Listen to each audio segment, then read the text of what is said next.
Hello, hello, everybody. It's Pirate Weasel back at it again on the Fire's Edge Challenge Run campaign here.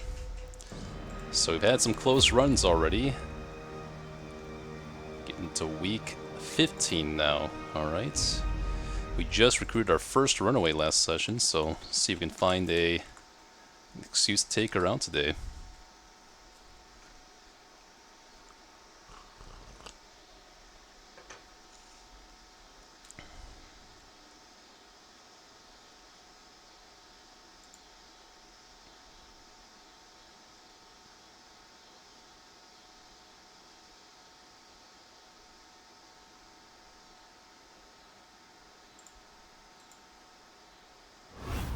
All the decadent horrors I have seen pale in comparison. Look at all these to that stressed final, people here. crowning thing.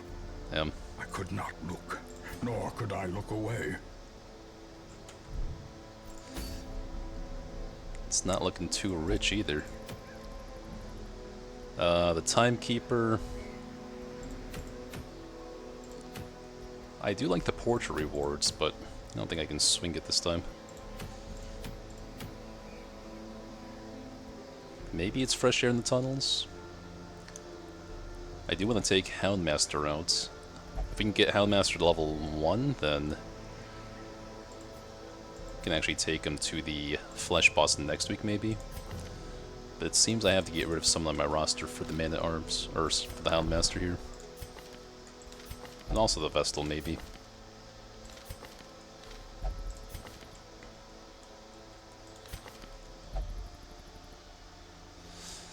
I feel like this Vestal is worth keeping, because Manslayer and Holy Slayer makes her pretty versatile. And then we just have to heal off, like, Soft and Chakra, really.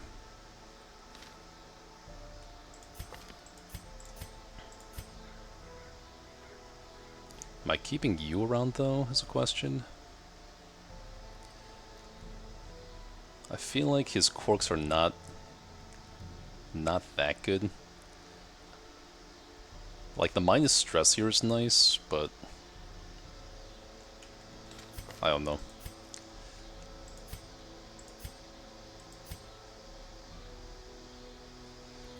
She is pretty bad. Scrounger's okay, Satanophobia sucks though, so may get rid of her at some point. Ooh, Eldritch Slayer ring from the box, by the way? My god. I got one more use out of the box here.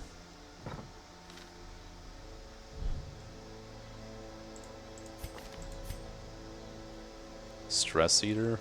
Fuck.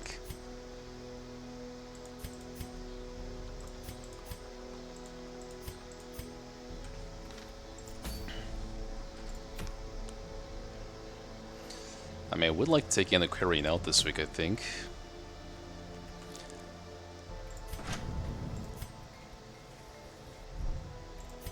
We do need deeds to expand our roster pretty soon. So that may make more sense than going for fresh air in the tunnels here.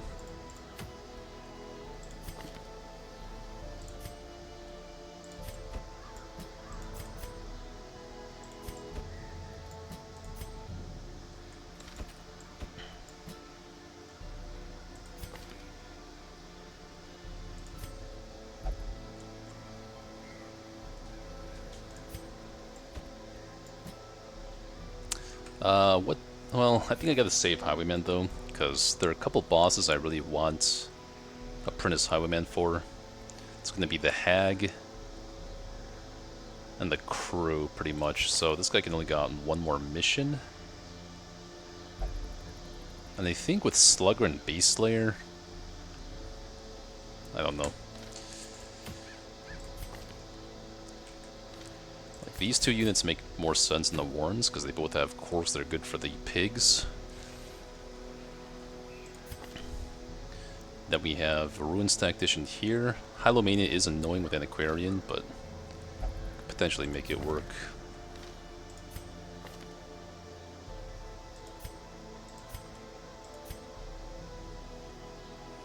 So Warren Scrounger here. Okay, let me see what I need to get rid of first. Adventurer Ruins Tactician, like Unholy Slayer is just straight up better, no? Healing received on a squishy character like this sucks, though.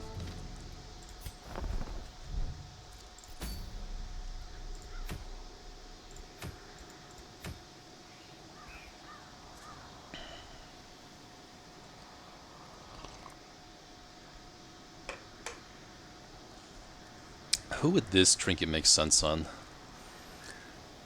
Because you get up to like either like 33% damage or 36% damage, depending on. Yeah, it's something like that. And then you also get like minus 33% HP too at the tail end of this item. The accuracy is obviously very nice though.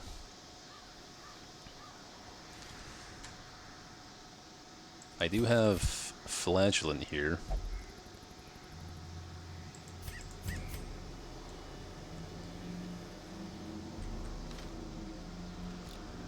Am I ever spending stuff to expand the roster, maybe even? I need 7.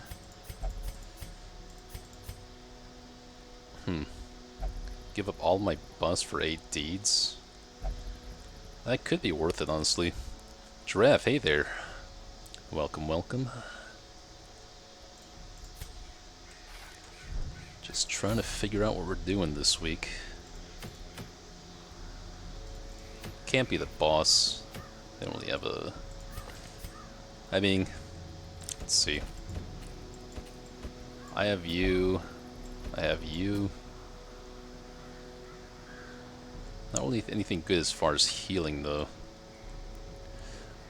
Alright, Draft, thanks for popping in. See you later.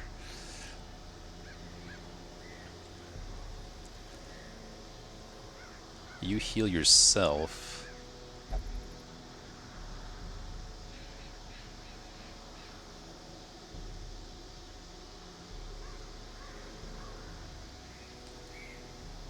Oh, I see now. I misread this the other day. Also targets position behind target. I thought this was like also targets everybody behind the target. No, it's like only the one thing behind the target. So that makes a lot more sense to me. I finally understand this skill. So it just copies the burn to the person immediately behind the enemy you're targeting. Okay, so I don't see that this character would be that great against the flesh. It's not like it's doing cleave, burn, or anything like that.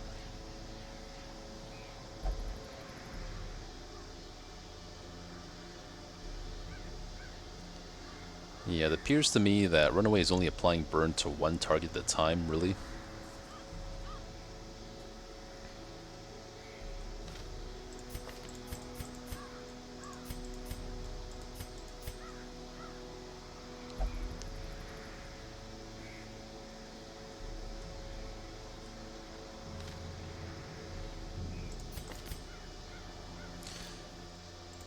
I really only need 2 spaces in my roster for this week.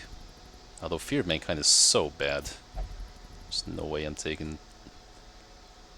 I don't know. Kinda just need some healers.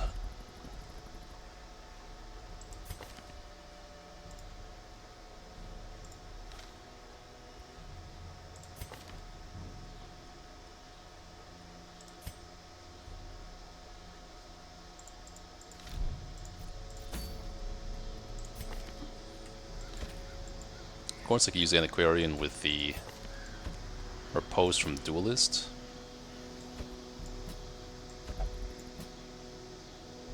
Again, no healing though. I mean, what am I doing for healing this week? I don't have a dedicated healer. It may not be Antiquarian.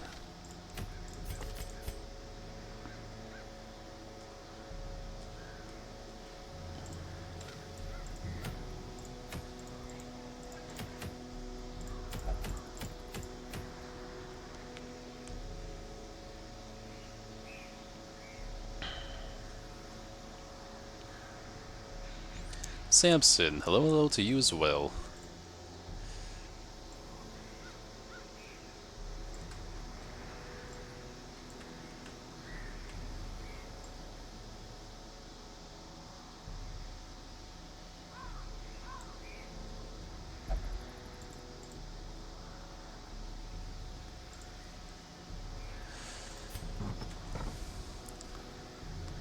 Got ourselves a tough week here due to the lack of healers. Could do some Jester solo shenanigans too.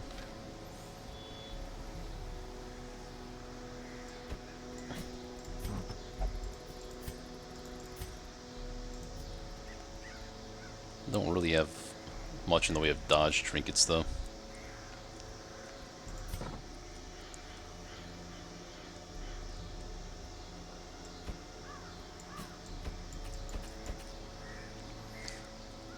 Go for another Shieldbreaker Nightmare with Jester. No, she's too stressed out.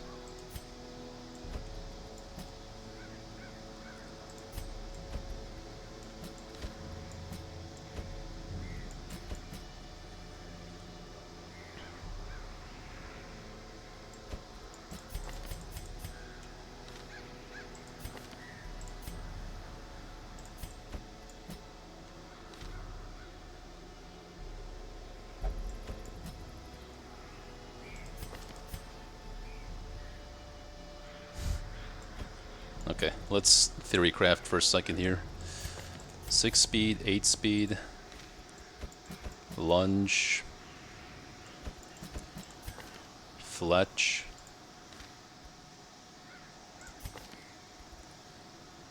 putting guard on duelist just seems kind of insane though.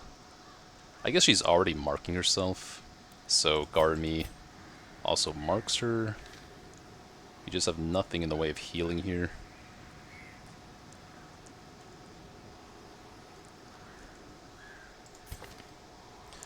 Ruins Tactician, Manslayer.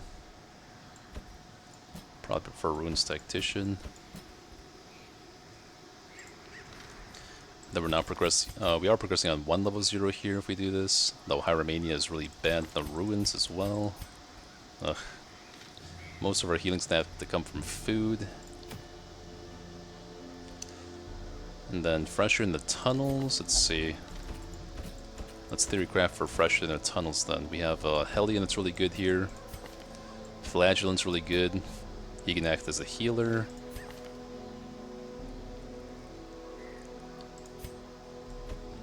Potentially play with a Runaway. Let's see. Problem is, Searing Strike can't be used from rank 3. I don't really want to... Like, these two characters really just have to sit in the first 2 ranks. Can't really dance much here.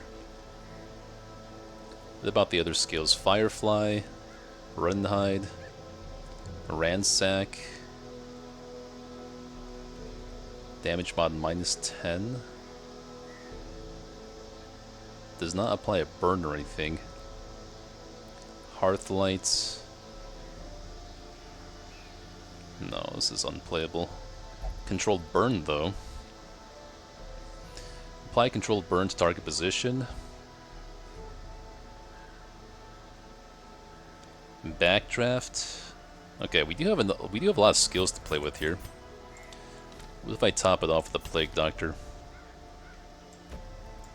This could be something.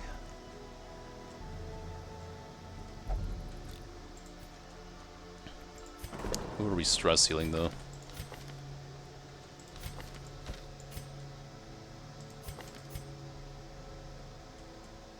Don't need you. Don't. Maybe need you. Maybe need you.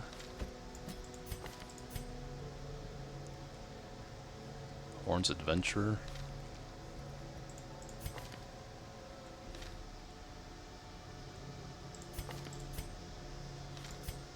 I guess we do this.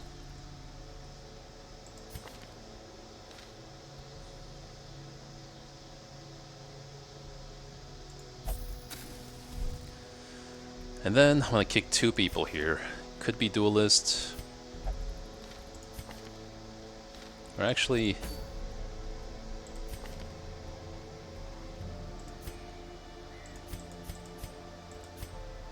I'd want to play Houndmaster here, honestly.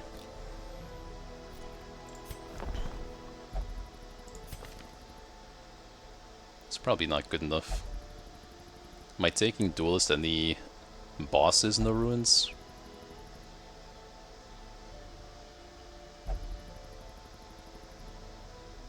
Like, surely not. What am I getting from this reward?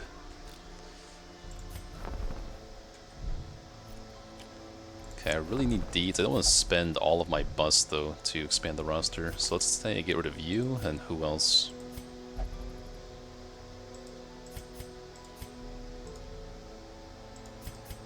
Maybe this occultist? Hippocratic and Eldritch Slayer. I'm not sure that's good enough, honestly. Plus, I'm not going to veteran for a long time. Yeah. Okay, I have no occultists on my team anymore, even though I have the Demon's Cauldron, so we have need of sterner let's hope we stock. scout one of those things soon.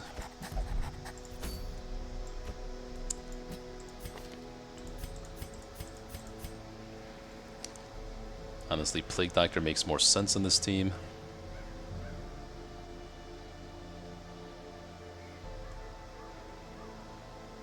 But I do have to save Plague Doctor. 2 level 0s though. Nah. Okay, let's save Runaway for another week.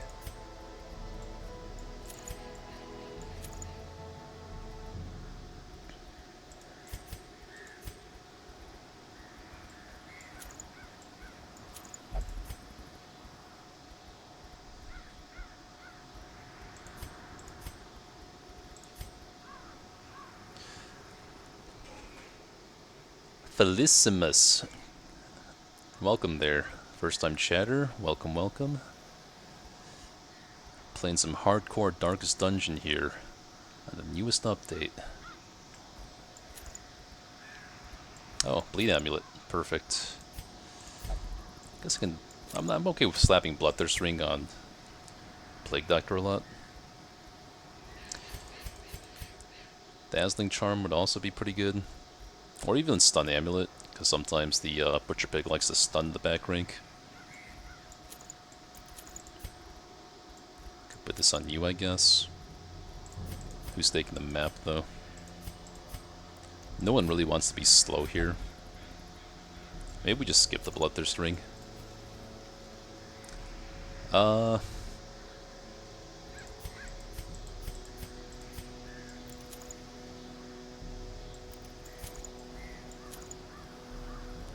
You don't need the Stun Amulet.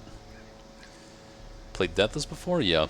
So if you check the stream title, we're doing Torchless, Deathless, Blood Moon, all bosses, all quests, all journals, all DLC. I completed this challenge after a long time of trying before the DLC came out, so I'm doing the challenge again with a new DLC. Mostly as an excuse to try the new characters and I'll see all the new content and all that. It's been pretty interesting so far. It is actually a pretty substantial update with all these new trinkets we have. 2 new classes, new trinkets, new districts. It's a lot to take in right now.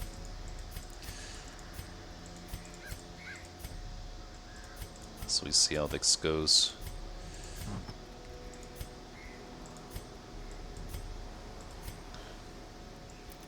Are you really taking the guide? Speed of 4? I guess you're the slowest one already, kind of. Yeah, sure. Okay, let's make a decision here. So I'll do this.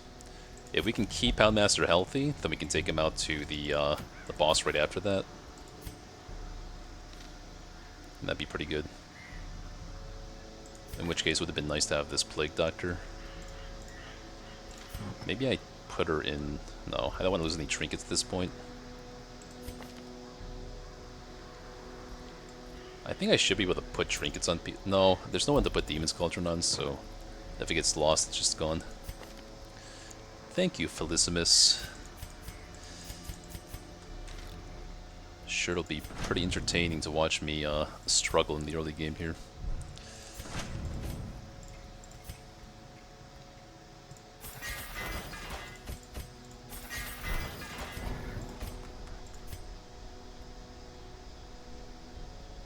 Reducing the cost of all this stuff by 10 is just like 20 gold each. Don't need that.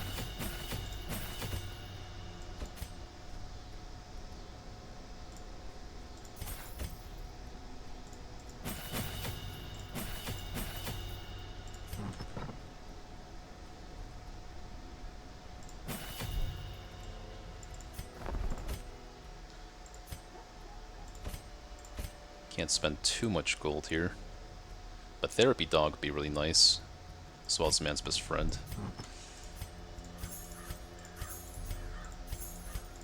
I know we don't need some of this stuff.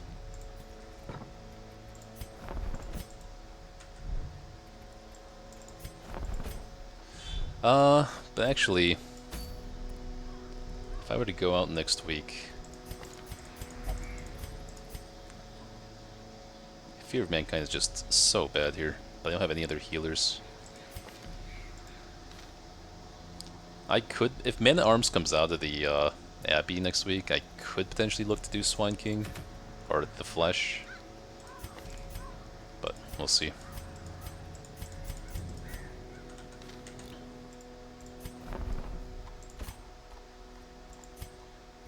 Actually, I don't have to hit Therapy Dog because I have access to Revel. That should be enough. Man's Best Friend, though, would be nice. Maybe I just can't afford it right now, though. What about Quirks? What's the emergency to get off here? Satanophobia, Contender, Stress Eater, is pretty bad. Automonophobia is bad in the Wield, and the Warns. Fear of Mankind. If I were to take this off, like this Vestal is somewhat usable, I'm just assuming that I'm not going to record another Vestal for a long time. It's for 1,000 gold. It's kind of iffy, but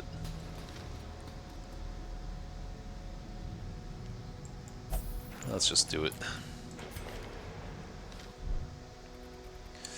Okay, what else? Got everyone we want here. Let me see how expensive this mission would be.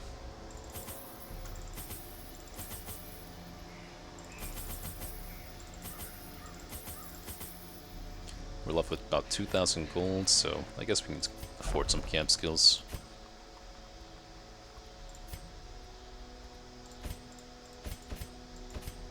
All I really need is Man's Best Friend for now.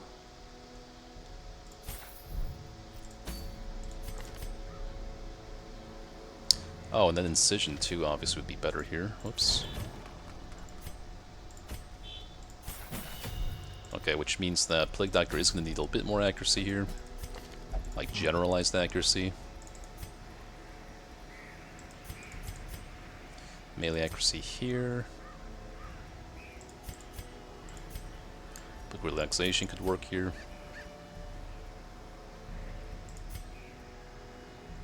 Who needs the accuracy more? Like 90 base,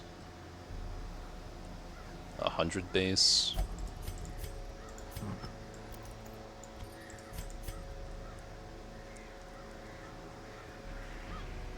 Plus we have Manslayer here. So let's give Plague Doctor a touch more accuracy. She even has On Guard, so Swift Cloak is still important for outspeeding the pigs on turn 2.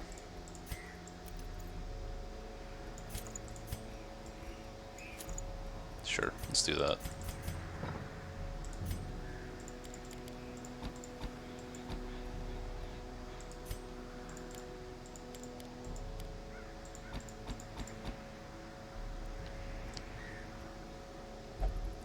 Even Plague Grenade is a bit questionable here. Probably not. Okay, let's get going. Finally. Pretty much just utilizing this quest to level up the Houndmaster.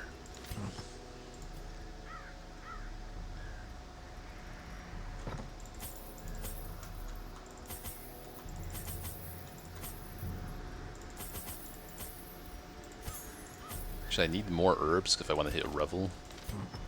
If I want the option.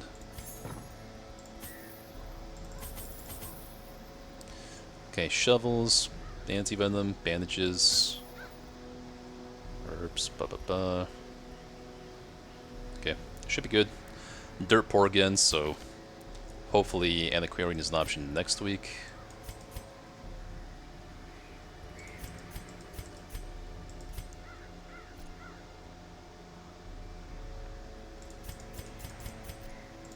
Also, if we complete the quest, we get more damage versus the boss. If we decide to do that next week, we just have to keep like all 3 of these people healthy. I could just run the boss with this team probably too, but it'd be pretty hard to keep everyone healthy as far as stress goes. And crude idols. Oh, quest location, nice. Tear them down.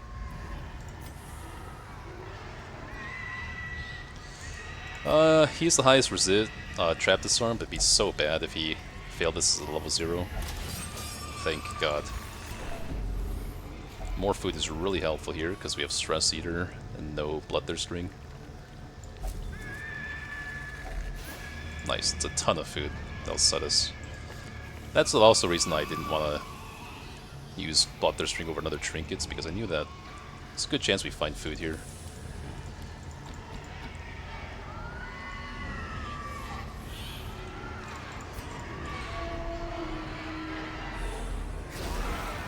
It's a pretty threatening team, actually. Lost a couple of runs to this mesh here.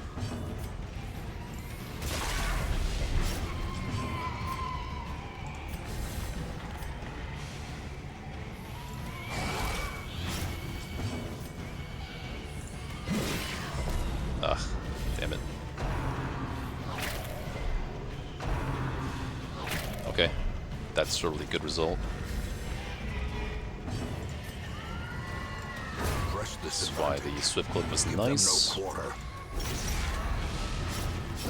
Great is the weapon that cuts on its own. Could actually cry Havoc here, but no. I already have the biscuit up right now. Perfect. Good resists. Death. Unforeseen. Good. Unforgiving. It's good that he actually went first, because now Blake knocked you a heal here. That was a really good result.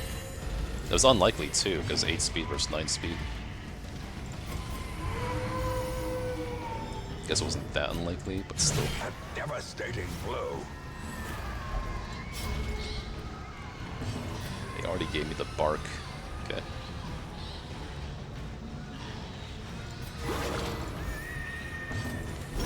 Continue the onslaught. Destroy them all. No scouts, okay. I need gold more than anything right now.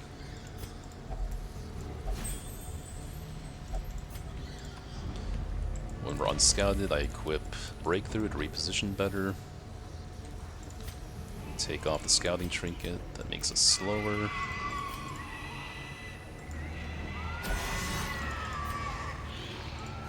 Mind that such missteps are the exception and not the rule. More food. Take the gold.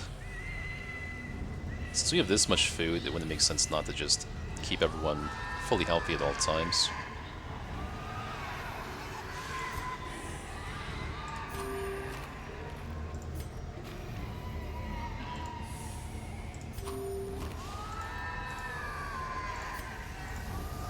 I think that should be okay.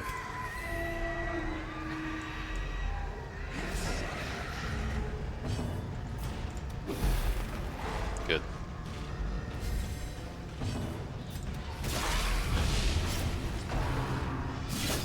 Okay, good.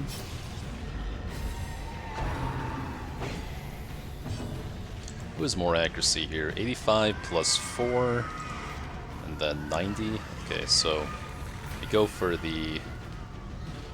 We have dodge at 0 here? This guy has 0 dodge, really? I guess most people do. Huh. But now we've increased the accuracy here. Really?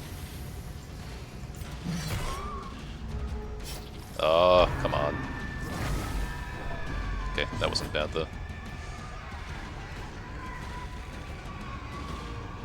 This one's already dead if I leave him alone. The only... No, let's kill him so he doesn't do a cleave stress attack on me. Hope blossoms.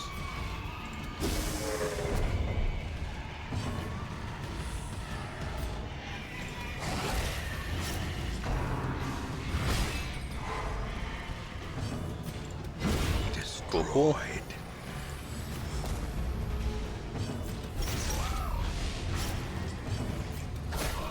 The ground Nice. quakes.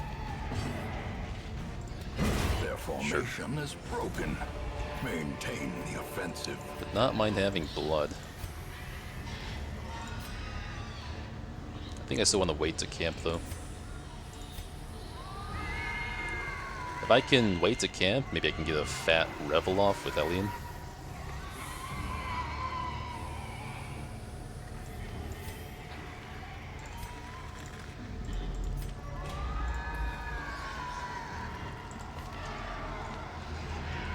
He is going to start eating more food though, if I don't manage his stress.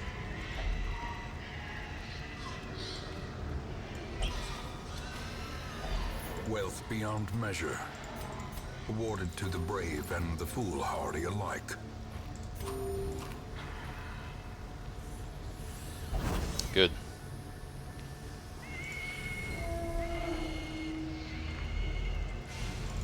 Still no scouts.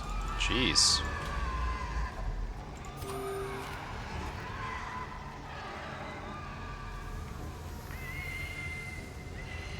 My inventory's kind of full. Let's try to remember there's a crate here. This dungeon makes backtracking pretty easy. So we got crate and sacrificial stone. Beautiful scouts. Okay, for a scouted battle, I'm okay with taking Yawp, because we're unlikely to get repositioned.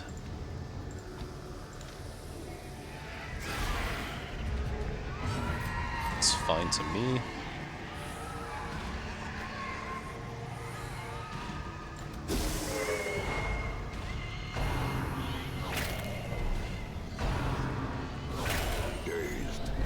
First time been crit. Fair enough. Ah, she needs a touch more damage here.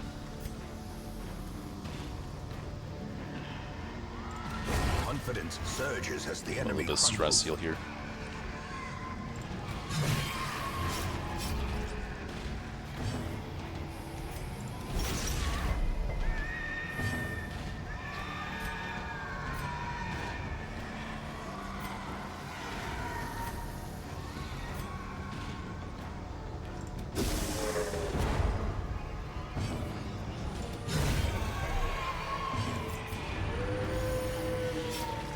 Not bad.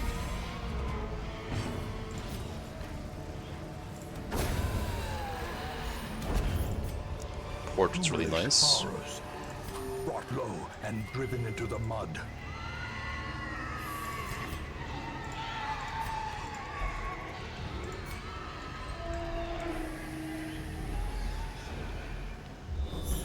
Fuck yes. Okay, secret room. We got the keys still. Okay. Good, good, good. And we're doing shrines, right? Okay, so quest location here.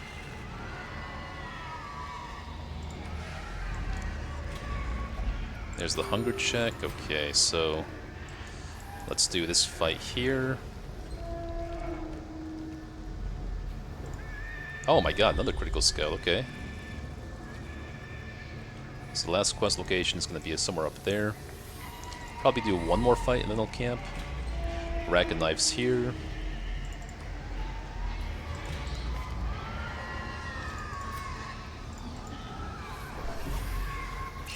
Okay. Good.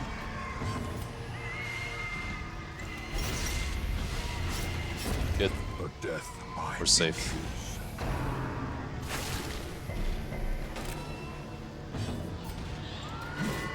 Oh, really? I would have just stress healed here if that hadn't happened, but...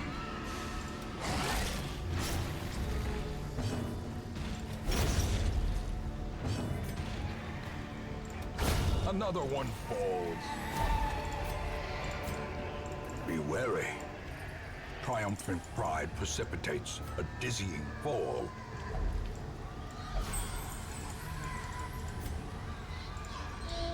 Probably actually do one more fight. There's a torch here if we need it. Fuck! That's so bad. Now he's eating more food. Carelessness 'Cause he will has stress find eater. no clemency in this place. Damn it.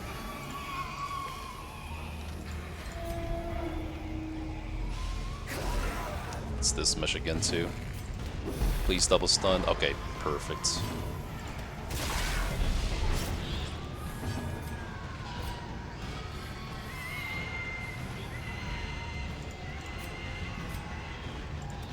Good, good. Should be safe.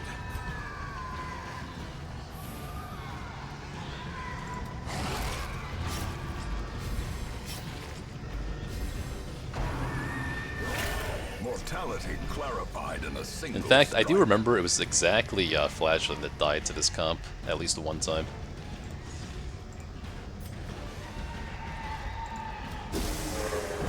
Getting that stun is huge. Okay.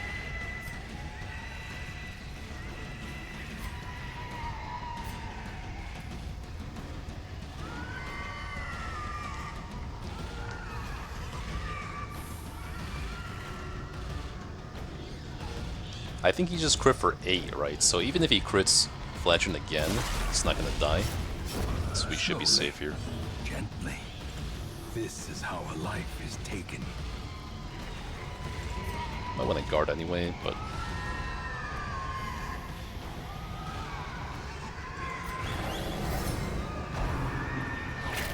Good.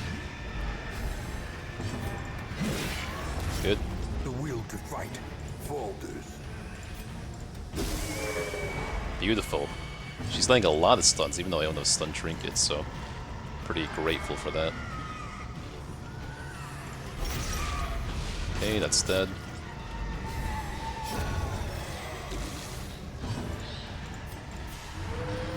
Good. Double stun, well.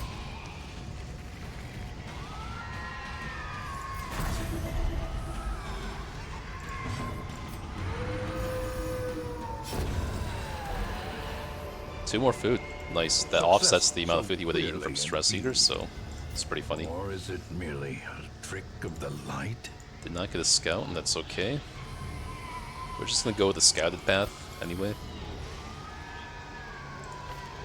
So good thing we took Man's Best Friend here.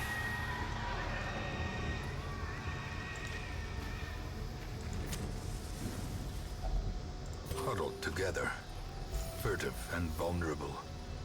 Rats in a maze. It's always Hound's Watch.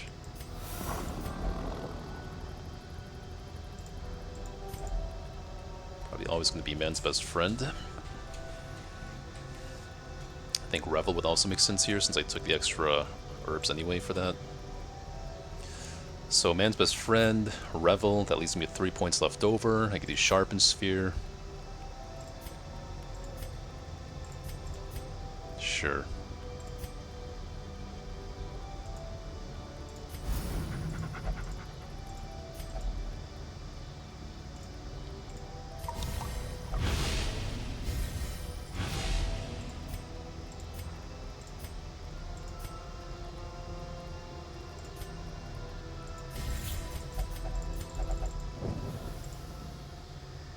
Okay, so let's review chest here, torch here, rack of knives.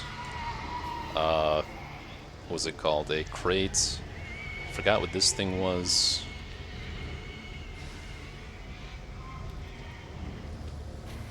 It's okay.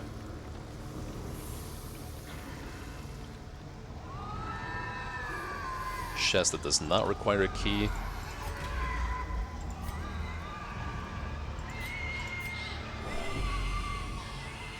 Another rack of knives. Can get the herbs out of our inventory soon. The map. I don't think we need the map, the mini map on right now, because we're only rewarded if it's a critical scout. I'd rather not have the -1 speed. Debuff resist is not terrible.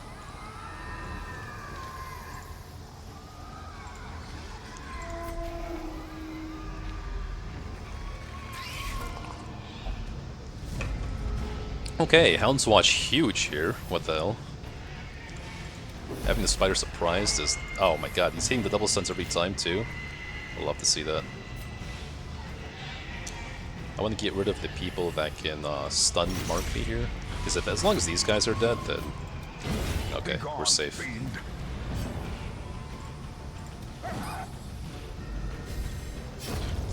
These guys can't do anything in the front two rings without marks, especially.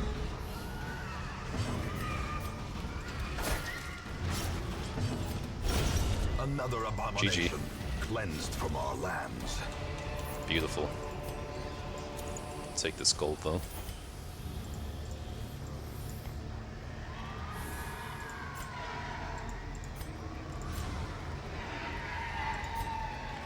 We will walk back for the secret room.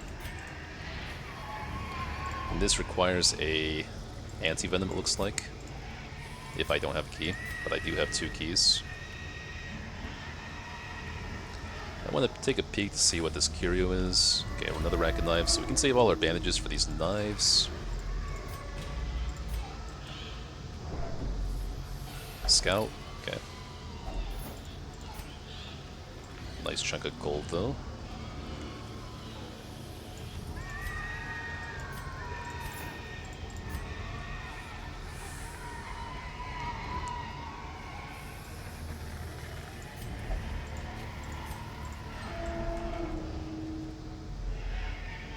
No scout. Okay, so in this case we take breakthrough. Good dodge. Beautiful. Ah, fuck. I threw away the herb just as I see the barrel, of course, but it looks like it doesn't matter. I guess we could do another fight here, if there is one. Although getting shuffled would be really bad. But we do have Hound's Watch up. We don't need Scout then. Just don't shuffle me if it's a fight. Okay, good. What was this? Okay, that was the barrel. Okay, so we know what all the curios are now, pretty much. Ah, another herb curio. Okay. Finding the stuff is only the first test. Now it must be carried home. I pretty much know what every curio on the map is, except for this curio right here, I think. And over here, yeah, I guess I could grab this now. We have 70% blight resist, 30%. Oh, because you have like thick. Wait, why is your blight resist so low? Oh, because the curio, that's why. Okay, that's why I chose her to use that. Let's get rid of the 2 keys here. We can throw away the shovels too soon.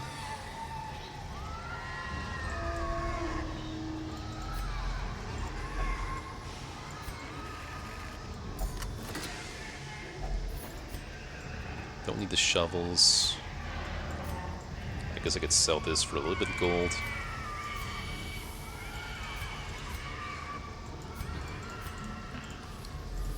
We'll do the battle first. Well, I guess if I do the battle first, I can throw out the anti-venoms.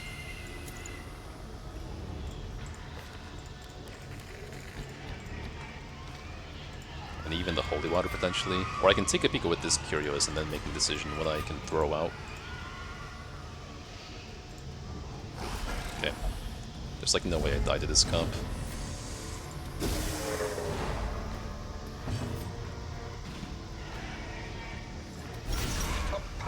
Doing that so I can hit a fat bleed out here.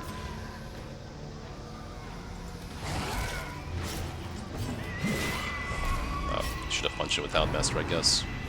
Ringing ears. Even if she gets crit twice, it's okay. The end approaches. Wow, you guys are being assholes right now. Jeez. So hit chance is 88.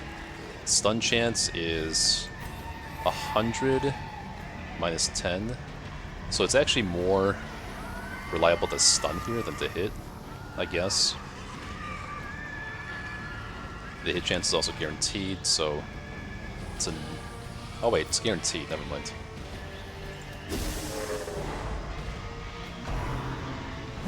Wow. Sure.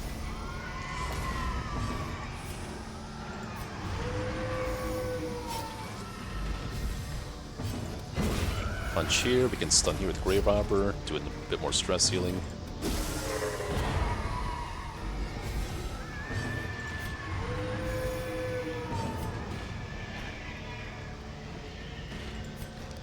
Let's give the big crit to you here. Okay. Okay, cool. Remind yourself that overconfidence is a slow Let's see what's and over here. insidious killer. Okay, so we do need a torch. We can cure off like Stress Eater. That would be really nice, actually. I don't know if I have enough... Oh, I should have enough food to walk all the way.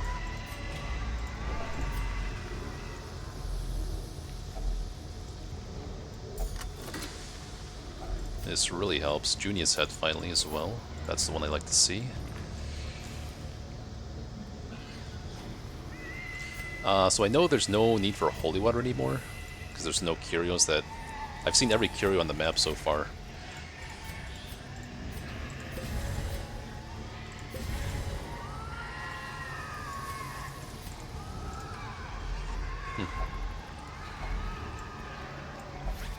Don't really need the anti-venoms either, except for fights.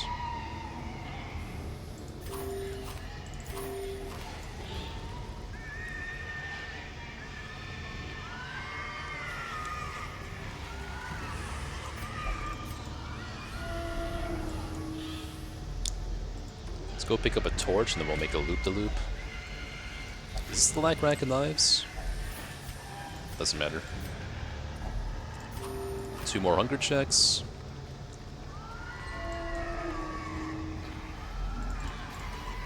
Okay.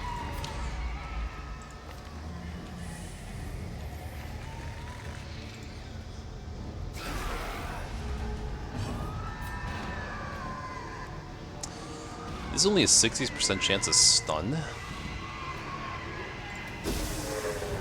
Okay, she's been pretty good about landing those though, luckily.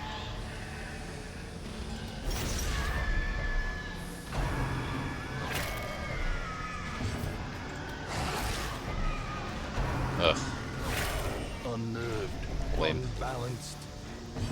Let's see, 5 to 10. Good.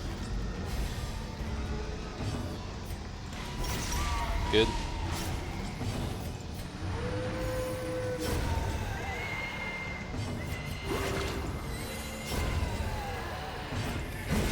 Decimated. Here's the torch. I guess I'll get bandages here. Kenjinocho. Kenjinoko? Kenjinacho. Welcome. First time chatter. Keep.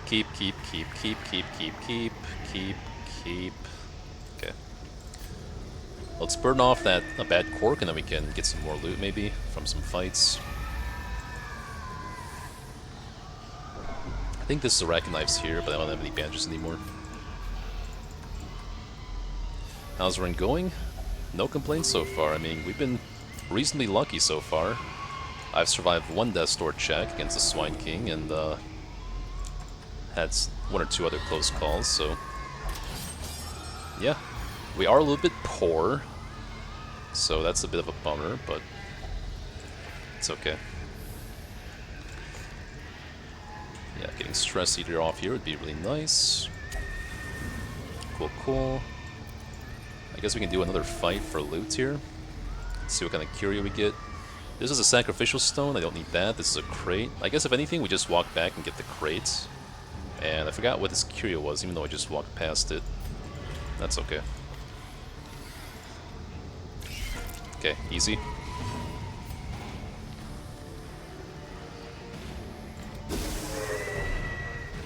That's not good. That's good, okay. Threat is neutralized. Can crit for 20, but even that's not... No, she can't even crit for 20 because it's not in the back ranks. They only bite for like 10 here with a crit. Nice. 6 stress seal.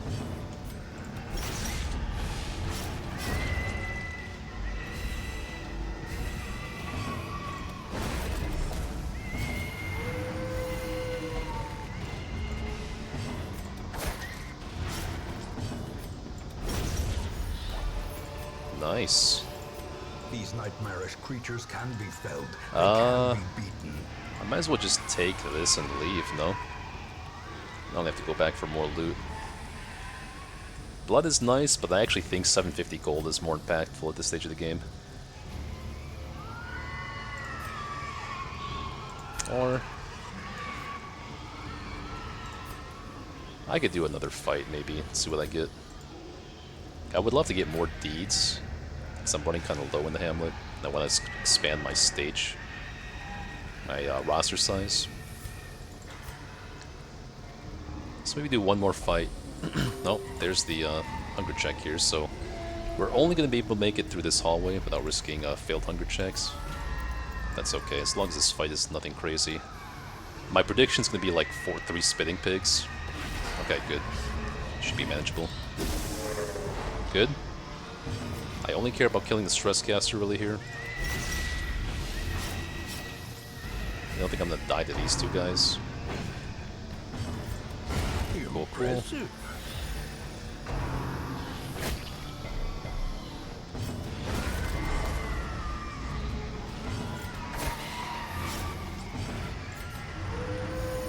Eight stress seal, nice. Oh, fuck me. Fine. Fine, fine.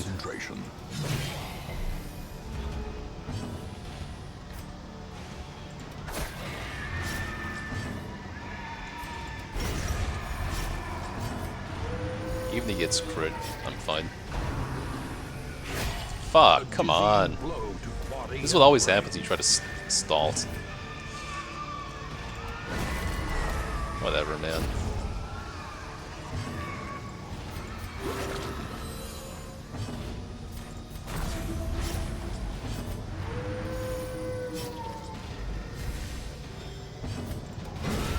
Obliterated. This expedition at least promises success. This ended up being super not worth it, but oh well.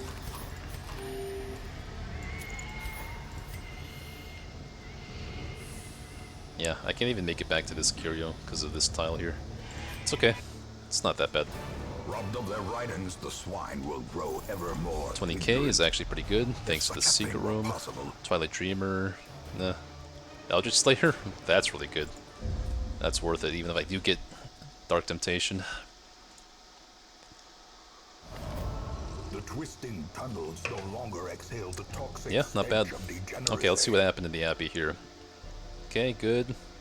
Observed unsavory. Refused to take part again. Okay, at least she's out of there. We have a Vestal available to us.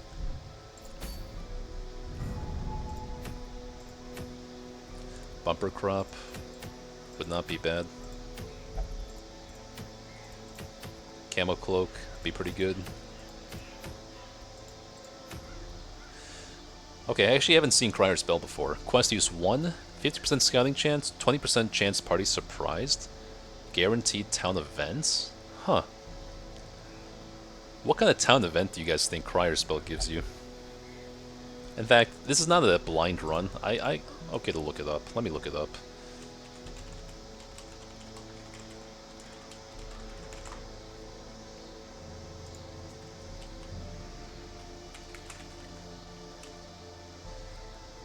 Is it just maybe just a random guaranteed town events?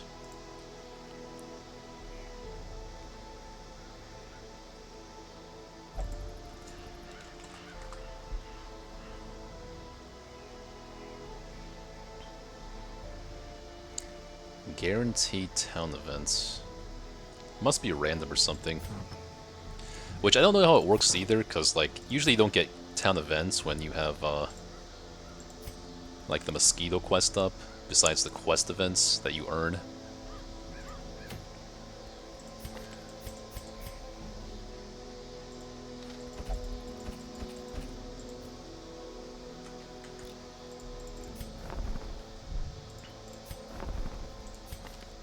Horns Explorer off guard, oof. Hard Noggin, actually not bad, because I take Plague Doctor to the Flesh Boss, so having stun resist there is not bad. Ooh, Eldritch Slayer, okay, okay. I think I want these guys. By earning 2 deeds last week, I saved myself a couple busts for conversion. Think about it. Oh, what did we get, by the way? That's damage stone? Okay, fine. We got a Guardian Shield and a Eldritch Slayer's Ring off of the box. And the box is now gone, so after 5 uses, the box disappears. So we know for sure that's how those trinkets work now on use. But it was really worth it. Getting a Guardian Shield, that's definitely something I want for the Wolf. And obviously, Eldritch Slayer Ring is pretty good in the early games, probably. So it's between Cove here. Mantra of Fasting doesn't do anything for me, but I do have a Bumper Crop event up, or the Warren's event up. It's the only reason I'm considering going here.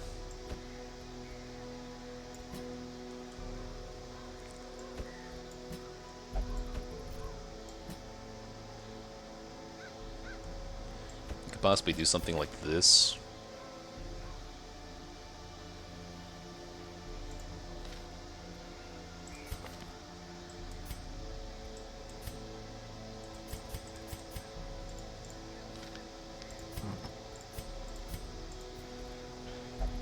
So I do want portraits, but any quest I go on this week will give me portraits. I'm not excited about the Crier spell. It's whatever. I don't want to level my guys up too quickly either. It's a thing too, at this stage of the game. Camel Cloak is something I'm going to need at some point for the high torch regions.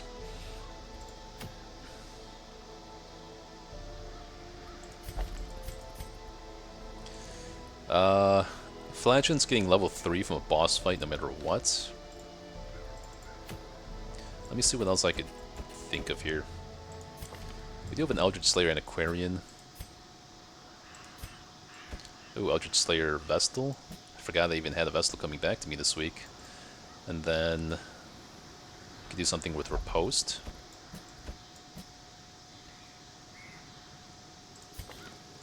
Cove Adventurer, something. Hylomania kind of annoying though.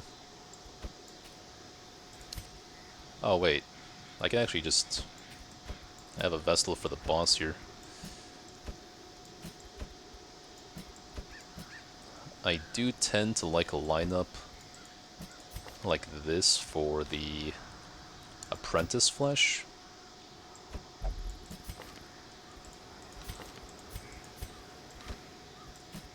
I could just wait for a better trinket though. I don't really see a point in doing this week. The extra damage is fine. I actually don't want the extra EXP right now because I gotta farm Apprentice Quest for a long time here. I can't go to Veteran for quite some time. There's no point in leveling people up faster. So let's do this. Take Eldritch Slayer here. Eldritch Slayer here. Want some kind of Riposte energy. Could be Man-at-Arms or the Duelist. Are you going for all heroes on this run? We are, part of our all quest goals is getting one of every hero to level 6. So yes, that will be part of it. And that includes the new classes as well, Runaway and the Duelist. I'm probably only going to have one, like, real Duelist and Runaway on my team. It's yet to be seen. Like, I could see Duelist being good for bosses I would normally take Highwayman on, just because roster space is more tight now, that I have more people to get to level 6, so instead of having like 3 Highwaymen on my roster, I might have 2 Highwaymen and a Duelist.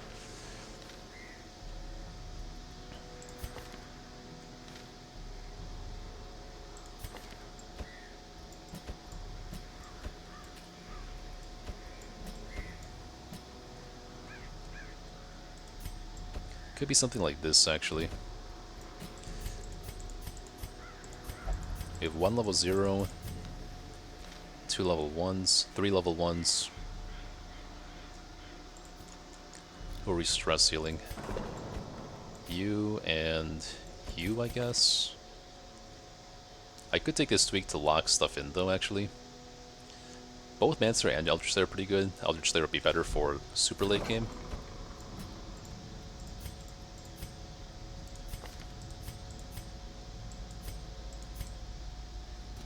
I do really want to lock Manslayer in 2 though, so maybe I do this first, because he's at at the risk of getting good quirks replaced. Night Owl is good too. Oh, he's got so much good stuff, actually. Thick-Blooded Night Owl, Manslayer. Very good quirks on Flagellant.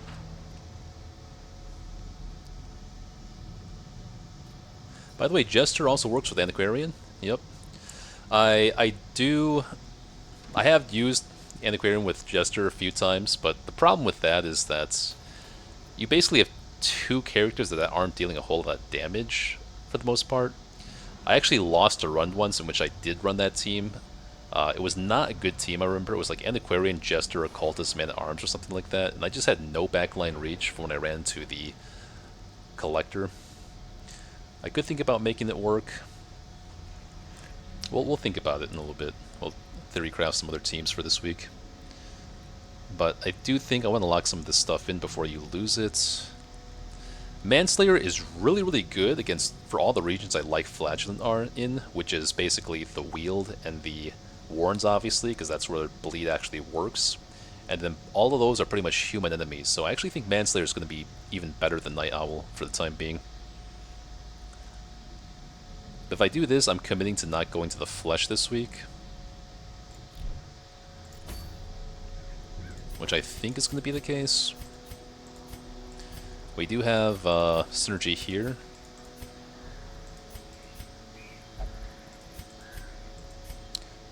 This really shouldn't go that poorly. We don't have any stress seal, is a concern. Scorpio sub, welcome by the way. Missed you there.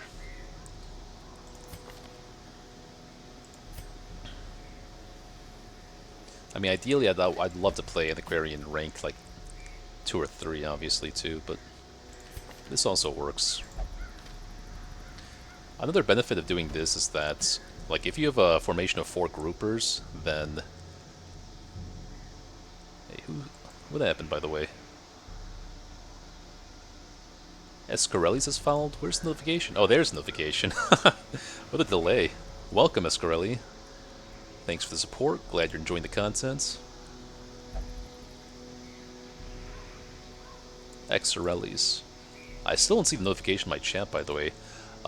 For you new followers, like Escarellis, if you want to name someone on my roster, you're welcome to. You can pick out a hero and then a name you want to give them. Be happy to do that for any new followers or subs. So saying one benefit of having Antiquarian and Man-at-Arms in the first 2 ranks is that there's a formation of like 4 groups or something. If you have Antiquarian back here, then there's a possibility all 4 attacks funnel into Man-at-Arms, but here it's only going to be the first 2 ranks guaranteed. It's not ideal, but... Like, if I had an Occultist, I'd be playing Occultist here, but... I'll have to make do with Vestal.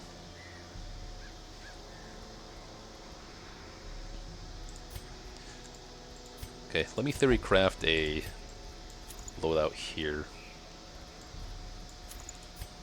We lost one of our best accuracy trinkets because it only got 5 uses, but we got a lot of good trinkets out of that.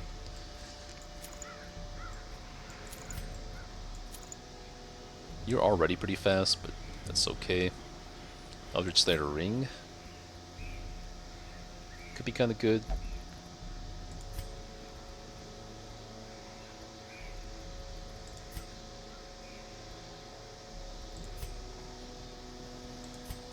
Man-at-Arms is like no good quirks except Study is actually kind of nice.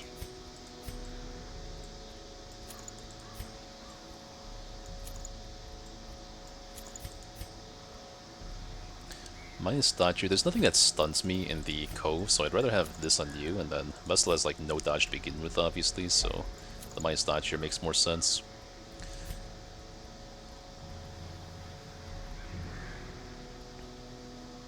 Like, even Dark Bracer here is kind of nice, because Verbose Man-at-Arms can heal off a lot of his own stress.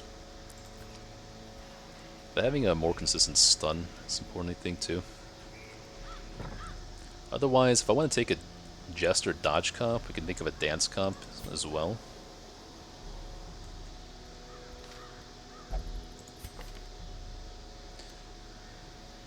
Kind of want to take him to the ruins more, though. Okay, but this fulfills a lot of our goals. We're getting the last portraits we need for the bank. We're getting more gold with the Antiquarian. Progressing the Cove to unlock the boss here. We'll save the bosses. Yeah, let's not go to the flesh here. We want to save the bosses for when they offer actually good trinkets, not complete garbage like this. And I don't want to go to bumper crop because I'm going to get, like, increase the XP on everyone, which is not what I want right now. So we're going to put flatulent here.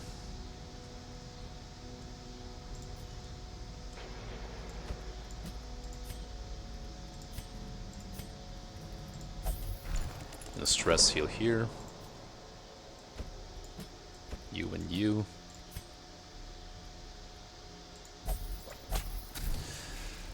Dodge Crit Bracer or Man Arms seems awesome for this composition.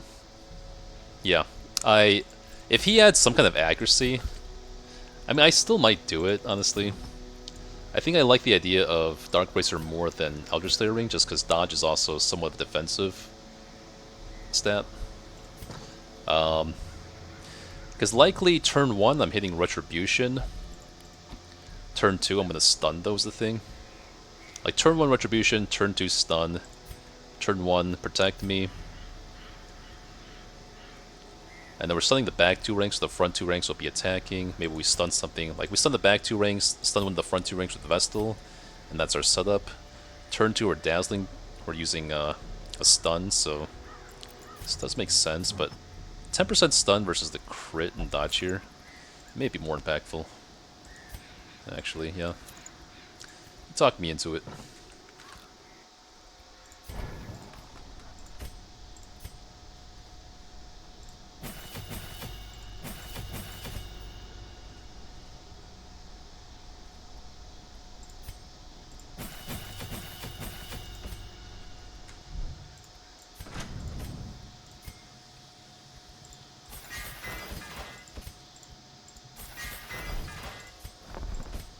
We're getting poor again here. Maintain equipment makes sense of going for this strategy. I love to have Curious Incantation and Trinket Scrounge as well. Because she has Eldritch Slayer, I may be taking her for a long time, so could make sense. Bless for accuracy also makes a lot of sense. A lot of camp stuff I want here. And I also want these guys on my roster, so I think we're expanding the roster this week. So it may have to be this conversion. Feels kinda bad.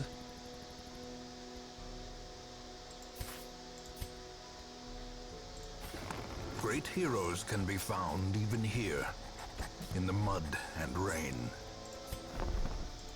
I like to spoil myself with the best camp skills possible.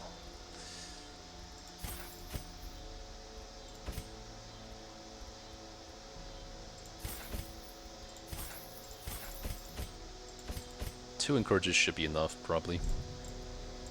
No, we barely have enough gold for this week. Could also take Junia's head. But she's already starting with like 44 stress.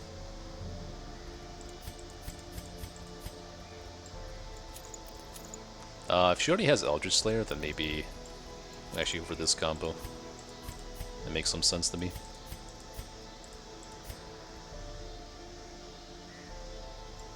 I think I'd rather have some accuracy here too.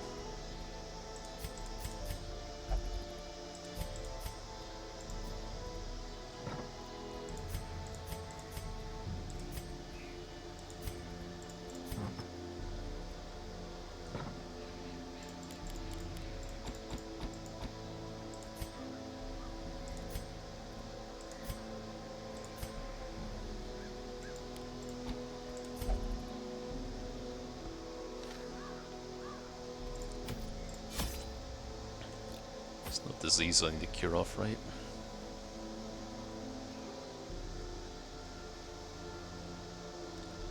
Not worried about the level 3 ones yet.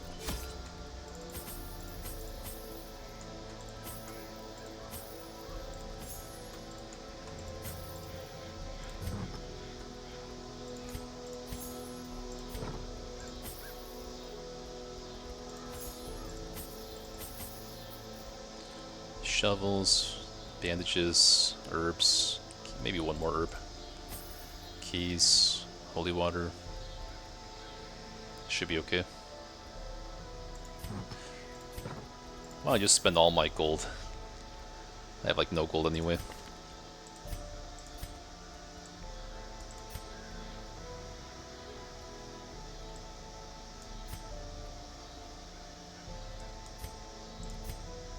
Oh. Kind of getting second thoughts on this one. It's a lot of stress to begin with. Instead of plus 20 stress, I can take minus 10 stress. Yeah, let's go with that. Even Stun Amulet seems a little bit better to me here. Although, she doesn't have any accuracy, so... We have Eldritch Slayer here. I guess you don't really need that, especially because we can just hit Curious Incantation on you. This makes some sense to me, actually. Who has less dodge? We have 5 base here, 5 base here. Okay, doesn't matter.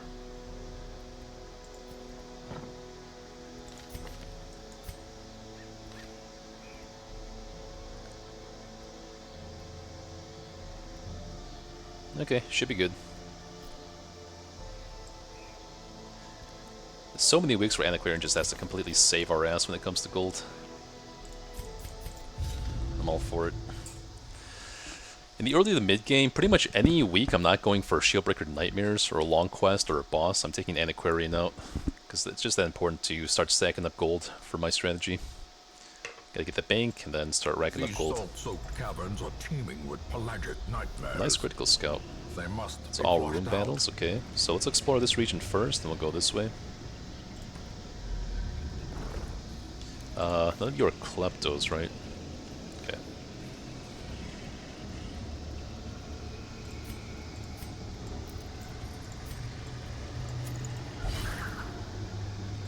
Nice. Nice. Fuck yes! That's what we want to see. I might want to take a peek over here first.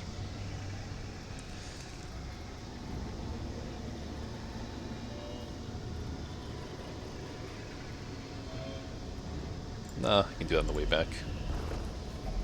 Another mariner, another misfortune. You know what? It's been a long time since I touched this thing. This gives me a guaranteed good quirk, right? Actually, I can't believe I forgot this. It's been that long since I played this game. The Bass Relief. It's a random positive quirk. Has a small chance of a random negative quirk. Okay.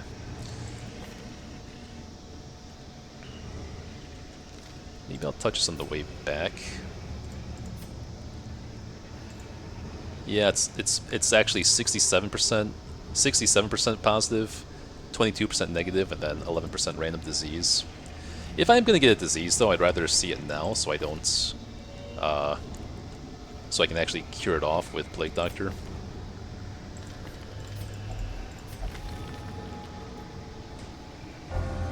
Wow, how convenient is that? Get Cove Tactician right before our first fights in the Cove.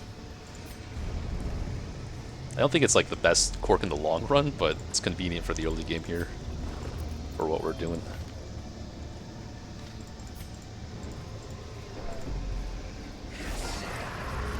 Okay, easy enough.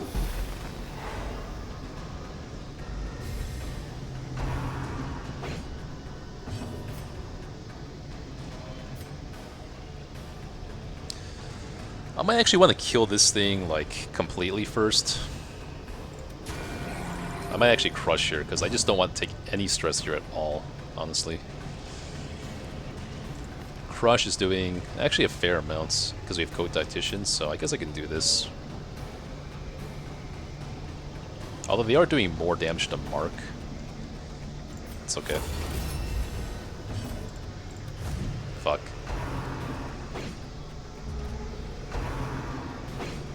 Wow, it's a lot of dodges.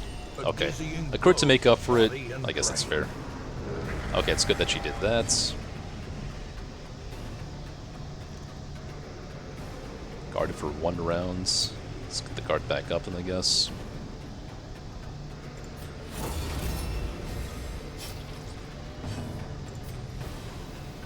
Might as well save the bandages. As the fiend falls, a faint hope blossoms. This thing is like a lot of damage here. I can stun them though. They already took their turns, okay.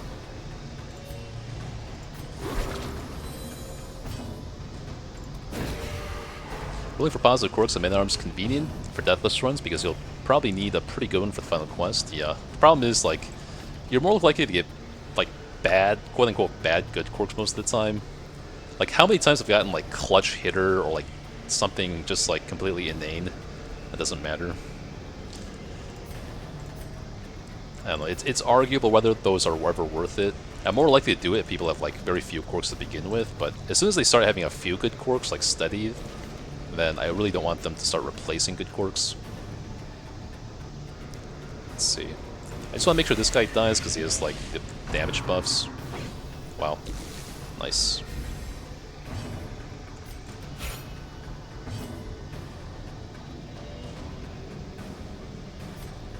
A devastating blow. Their formation is broken. Maintain the offensive.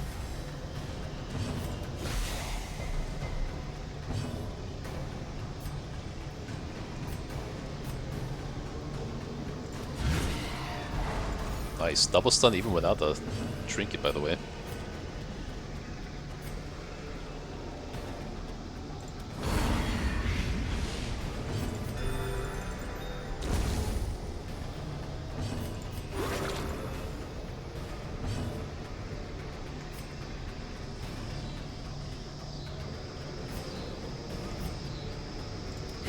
Continue the onslaught. Just fishing for some stress heal there. Destroy them all. Okay, secret room on the way back, I guess. Oh, perfect.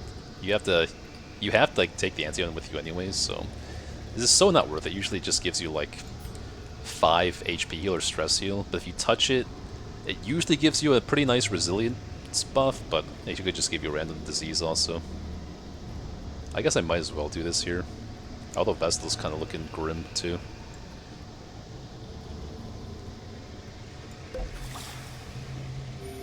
Okay, fine. This team is so much fun. I've, like, never taken this team out. I have taken a similar team that uses Antiquarian rank 4 and the Cultist rank 2 instead of Vestal. But this team is...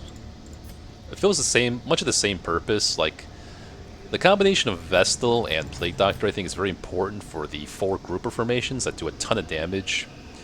And then Man-at-Arms with Antiquarian is, like, something I've done plenty of times.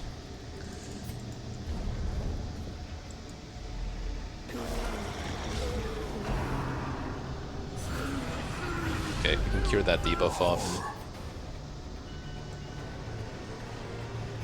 I actually... huh.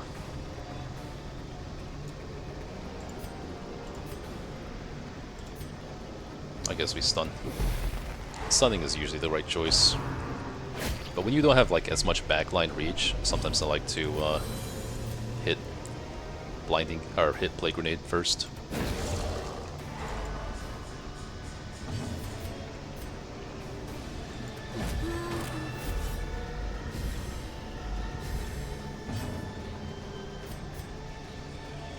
Debuff Blight Resist.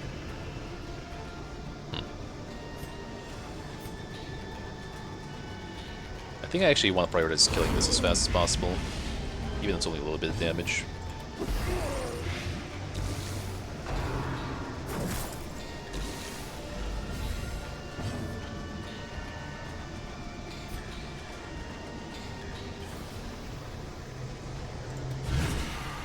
See, it's Dark Bracer value, the stress heal. The blood quickens. Don't care about that.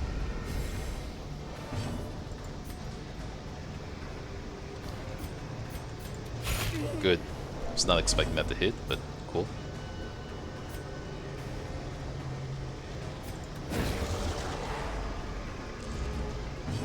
Mass stunning with Repose feels sad? Yeah. That is true.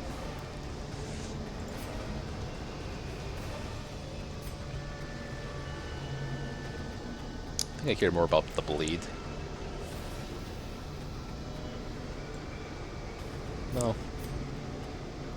Not really.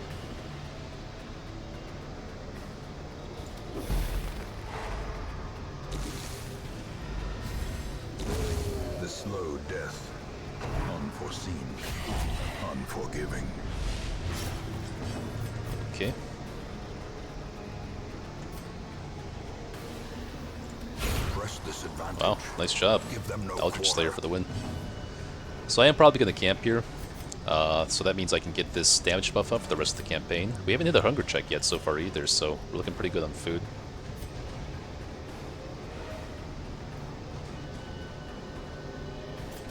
Confidence surges as the enemy crumbles.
Yeah, fine.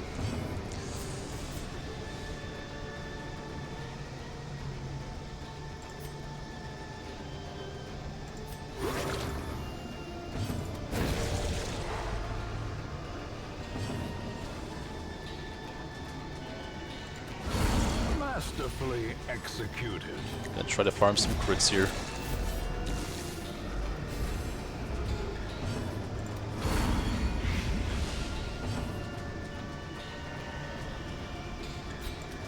See?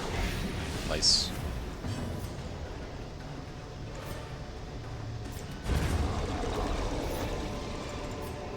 No scout. Success Okay. so clearly in view. Or is it merely a trick of the light? Circle in the dark. The battle may yet be won.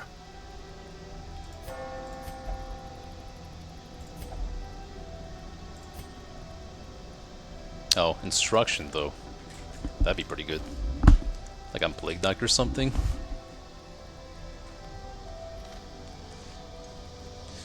Bless, instruction, that leaves me with 2 points left over. I can Trinket Scrounge or just like Encourage here, probably best.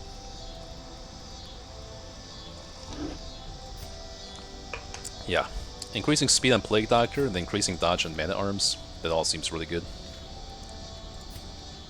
And we'll just get her stress down. Although, Vesla has no... Okay, she's a little bit of accuracy with these two. Okay, she's good.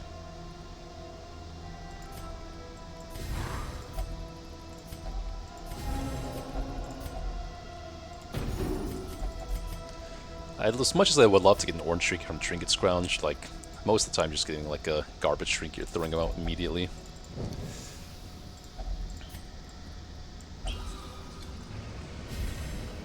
Yeah, missing my garlic. I already got some orange trinkets for free though, from the new box trinkets, so can't really complain either way.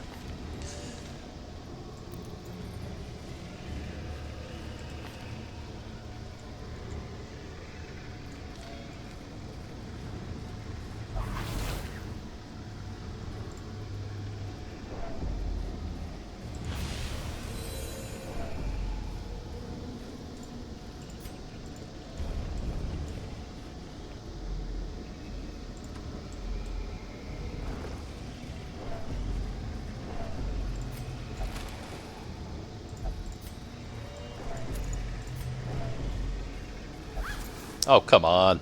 Right when I take in Aquarian too. How do you like the DLC so far? I really enjoyed so far. It's really a breath of fresh air here, honestly. I've been playing Black Reliquary, one of the most ambitious mods for this game, or pretty much a remake of this game. And that's pretty much been like Darkest Dungeon 2 in a sense. Coming back to this Wealth game too, beyond measure, this does feel like Darkest Dungeon awarded to the 1.5 brave in a and the sense as foolhardy well. alike.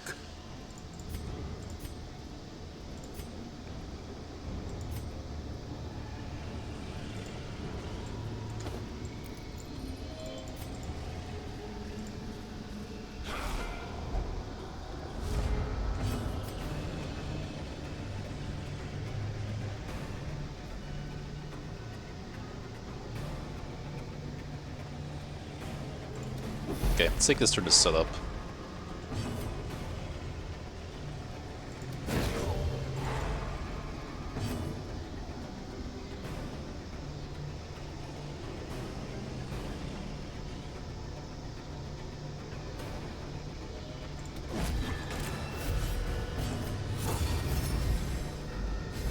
Yeah, Black Bulliger is pretty fun, so you should give it a try. That's why I hate these guys so much. They crit so bad. Alright, BRB by the way. 3-minute break.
And we're back.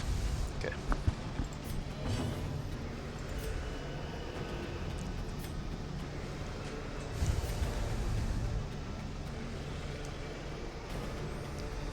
Two to 4 damage, that's it, huh?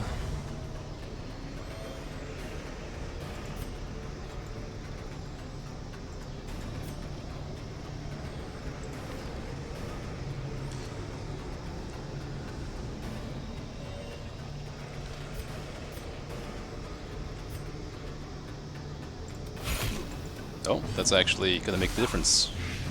Oh fuck, we're one off. Never mind. That sucks.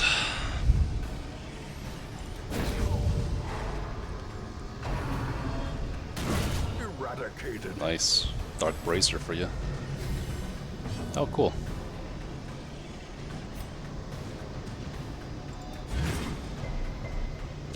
Probably should have just crushed, but Rampart's a little bit more accuracy.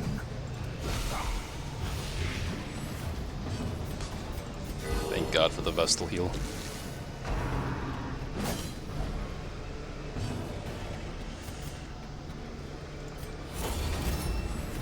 A time to perform beyond one's limits.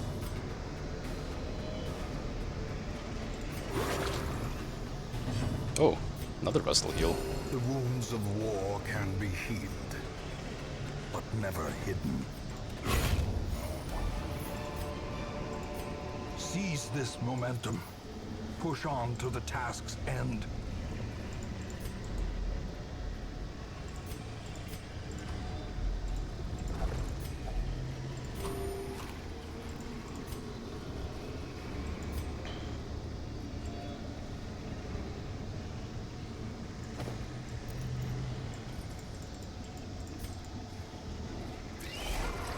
Okay, no stress casters at least.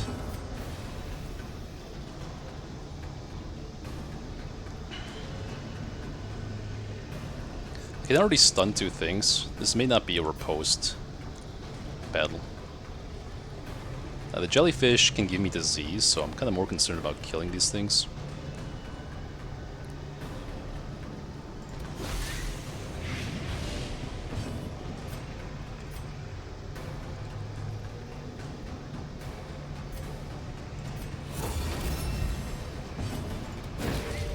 Okay, so this one's dead. It's unfortunate.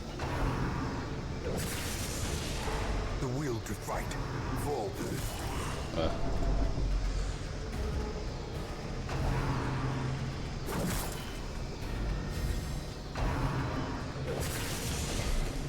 Good resist.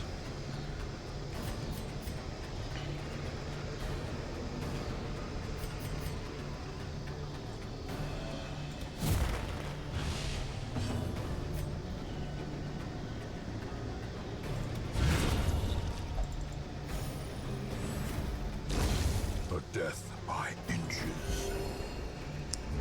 It's a casual 12 heal.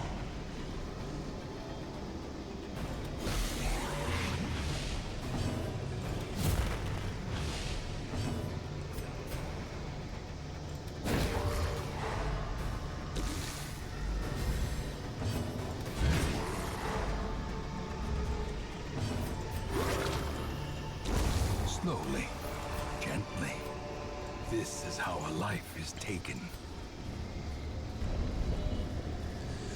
Jellyfish quit so damn often I consider them stress casters. Yeah, they do seem to hit quite hard.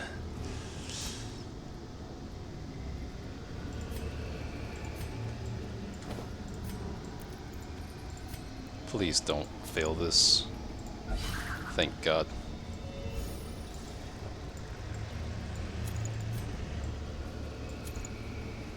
Ooh, Eerie Coral, fuck yeah. It's probably going to be Hyromania here. Because I think this can actually trigger Hyromania. So it's just convenient to get off. Nice. What's in your belly?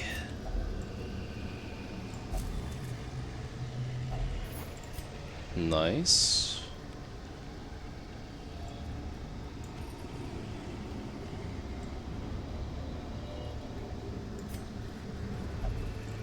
Looking pretty good on food so far. Uh-oh.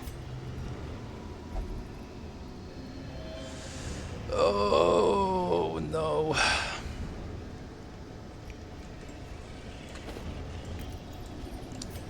One more time, me Grave Plague Doctor.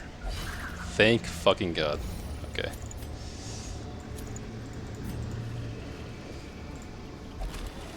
Matt Jack, yo man.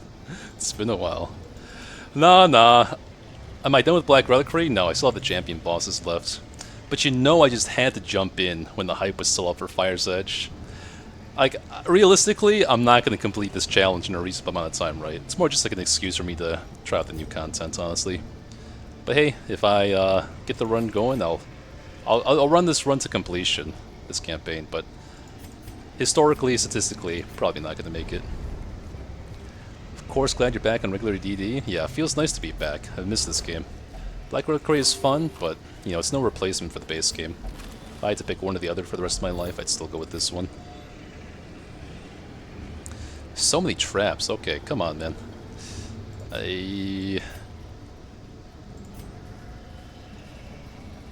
You've done 3 in this row so far. Let's see if we can go for another one.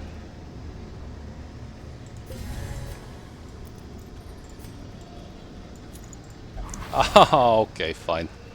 Fine. Statistically, that was going to happen. And not the rule.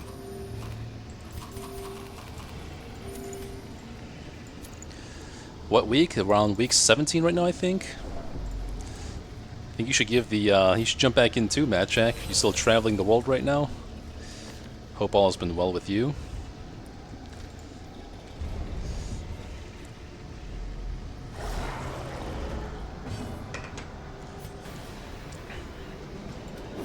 Do we still have our speed buff? We do. Okay, cool. Why do we have these resists, by the way? Oh, because I just popped the holy water randomly. Inspiration and improvement.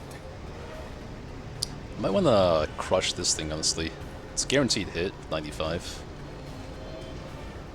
If I repose this turn, then he can gargle and... yeah. I also don't want him to be guarded by this guy. So I'll stun here, regardless, with Vestal.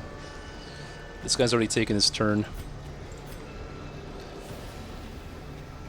If I crush, it's like still not enough, but the benefit of repose is that I could kill this fish with the crit.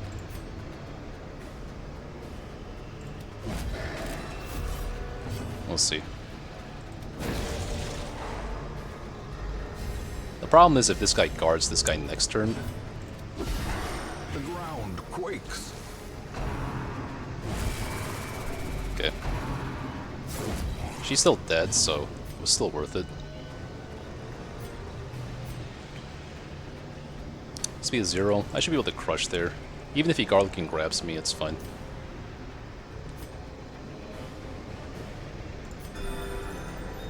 I could have stunned here too, but... okay, cool. We're chilling. A brilliant confluence of skill and purpose.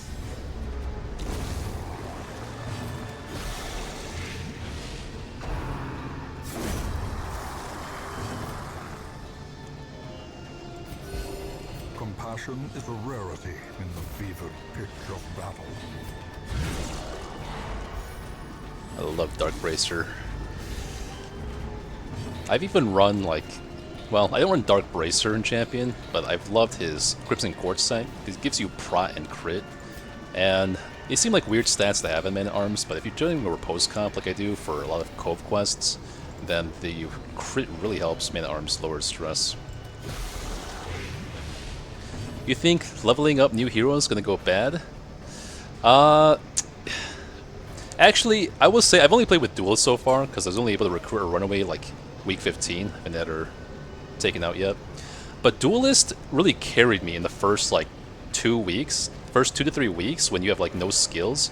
She starts with all of her skills unlocked, and I swear to God, like every single fight I ran into in the first like week 2 and 3 quest, I got shuffled. But it just didn't matter, because like I had a full dance comp. It was like Grave Robber, Duelist, Highwayman. Like that shit carried me. I fucking love dance comps for the early game when you have no scouting, because you get surprised, it just doesn't matter.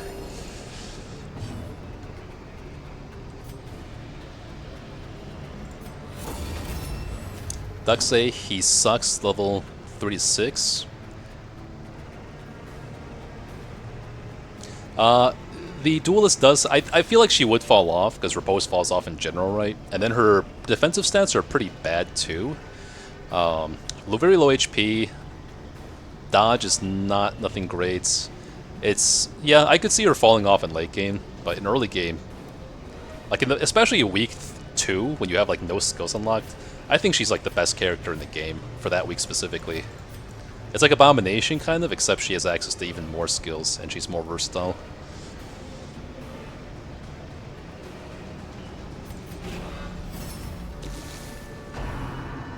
Runaway I still have not gotten to play yet, but Runaway is a lot to take in.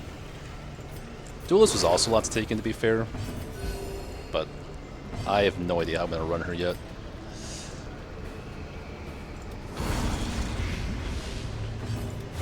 Nice. 9 stress heal.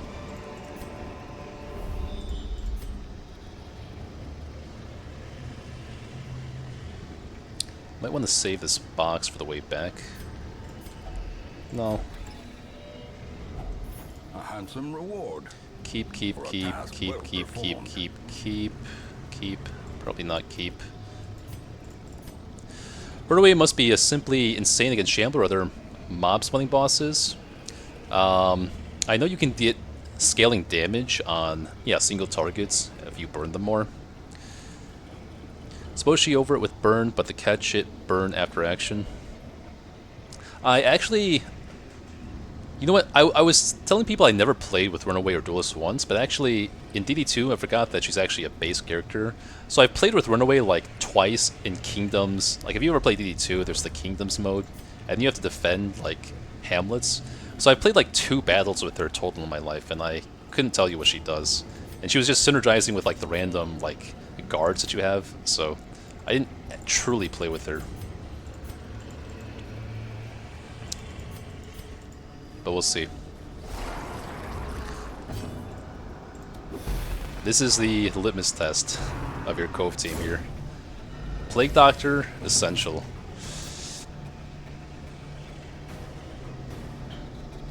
Let's take care of the front 2 ranks. Because Antiquarian's going to be funneling damage into Man-at-Arms here, let's focus on the first 2 ranks here.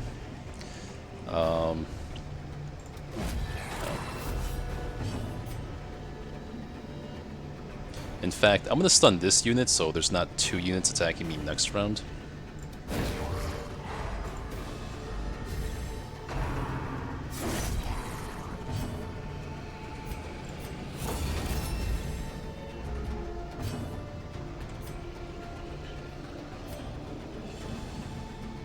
Let's keep these guys in the back.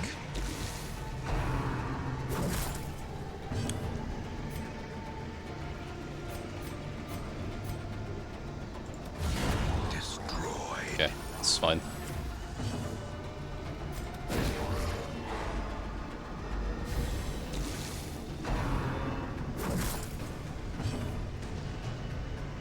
This guy is almost dead, not quite.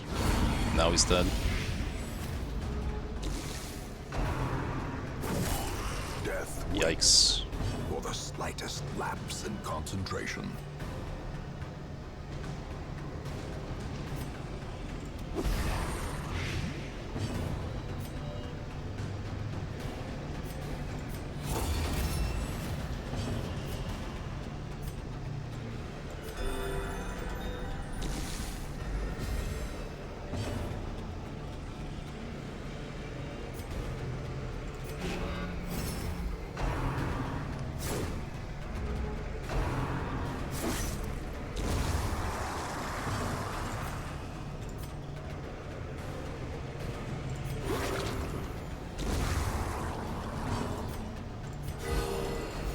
Crit heals the one that's full HP. Classic.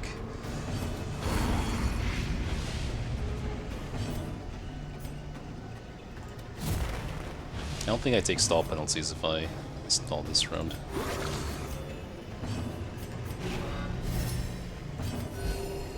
I've hit twice this turn.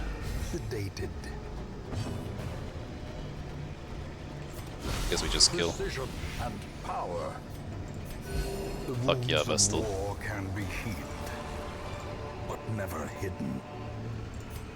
Do I need this food? Probably a good idea to keep it around.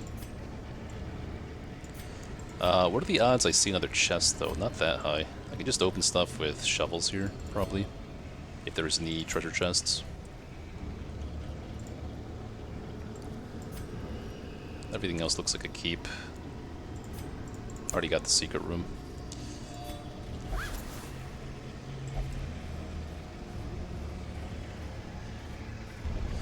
I don't like how D2 has Blight and Bleed everywhere amongst all heroes, but somehow has barely enough burn to have an annoying micro-faction be weak to it. Sounds fair. I never really utilized burn except with the supply items in that game, because I never played Runaway. Okay, I don't really have room to swap off the map here, so I guess we'll just raw dog this trap. Yeah, okay. Okay. Don't mind the map, it actually does something. Oh, it's actually quite useful. Okay, we'll leave this chest for the way back. We have more room. Might as well eat 4 food here, right?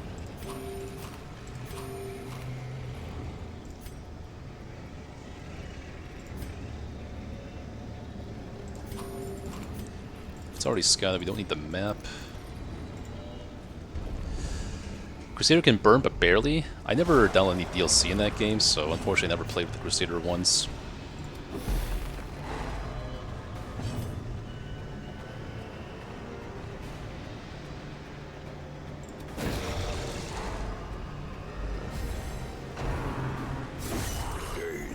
My god. Is this could be GG if she just, like, kills herself. It's rank 2 Antiquarian for you.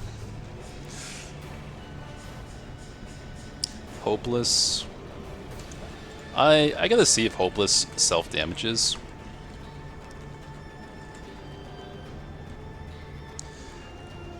%, 35% chance, cause party stress, move backwards, pass turn, use random skill, attack self. She can't attack herself, so it could just be GG if she doesn't accept the heal. This makes things a lot harder all of a sudden.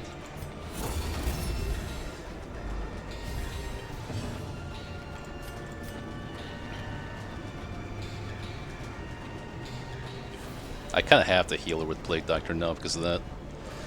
What is her, like, act out debuff, by the way? Okay, if she attacks herself, she might give herself a debuff of -4 speed. Or is that only for attacking a friendly... Okay, self-attacks will always deal 10% of max HP while have no other effect. Okay, we learned something new.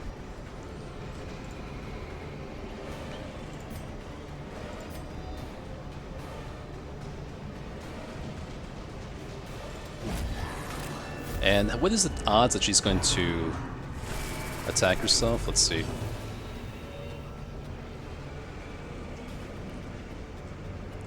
For Hopeless, the odds, it's a 5% chance to just...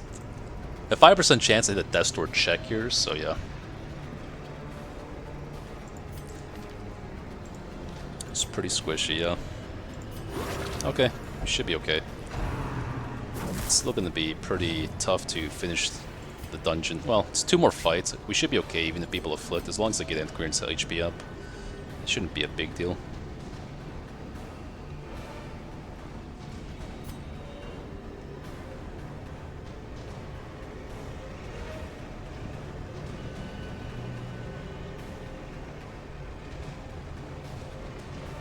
Next turn I'm probably going to do Blinding Gas again, I guess, to try to stabilize.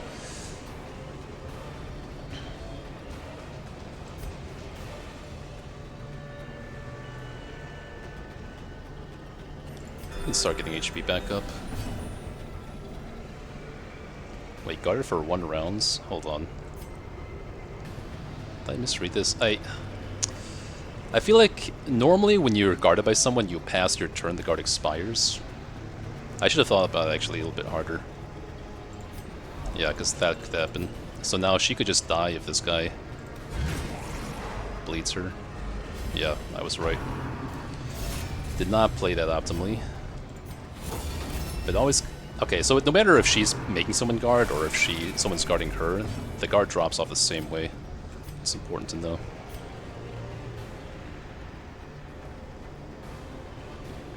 I can't stun too darkest this time because this guy's stun resist. Although it's a 120% chance, so the odds of double stunning are still moderate here.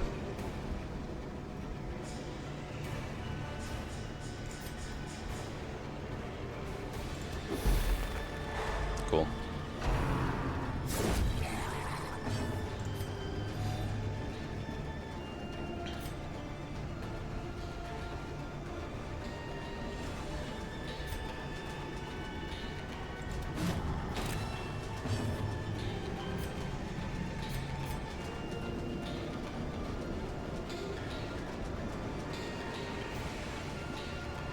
I have one more use on Protect Me. Defender doesn't have a limit.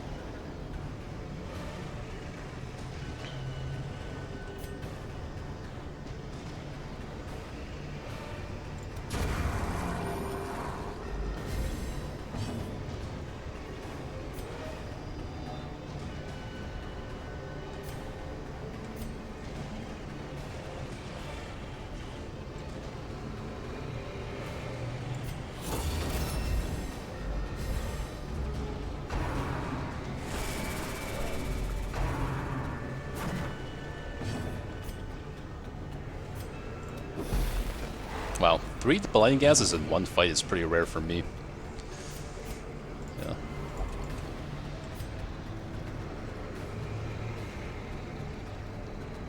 I need some backline reach here.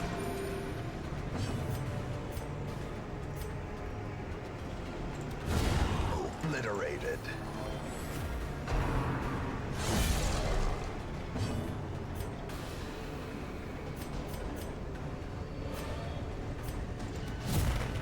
She's stunned for next round.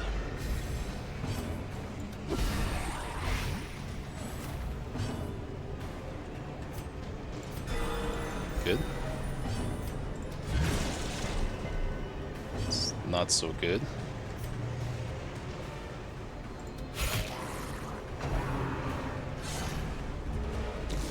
Not ideal. Luckily he has steady.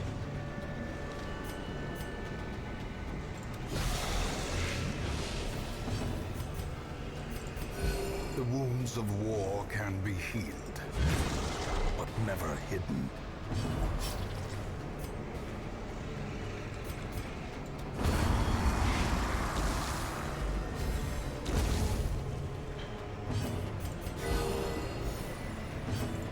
Hey, at least we got back to full HP.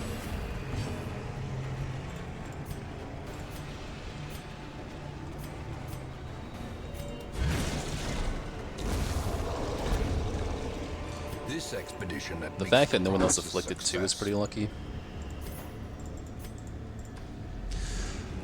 Even when she used the guard skill, the guard takes down after the other hero's turn. Yep, just kind of realized that. Never really...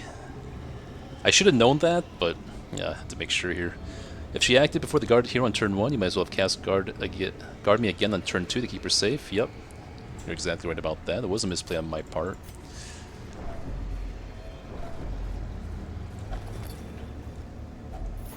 Finding the stuff is only the first test.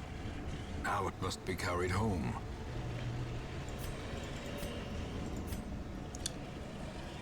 We have 12 food here. It's only 2 more battles, so yeah, let's just keep everyone fully healthy.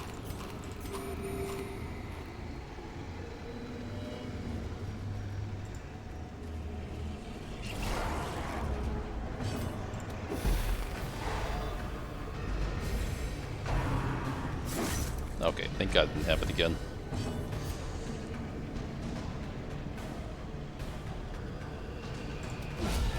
A singular strike.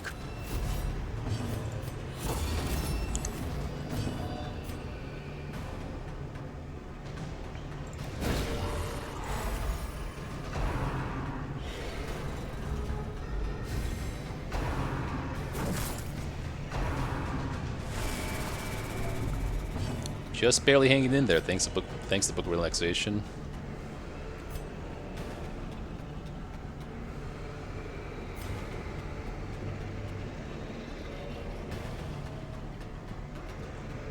We want to start doing some backline damage here though, even though double stun would be obviously really good.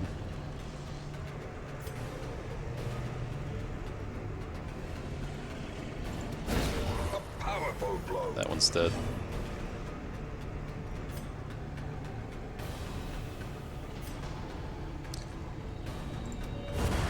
That's a really good roll.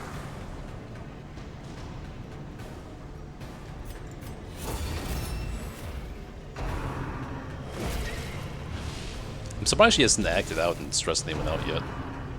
Okay, I was about to say, that was probably Affliction there, but that's why I love crit on Man-at-Arms for Boast. Okay, cool. We have 1 turn to stall here.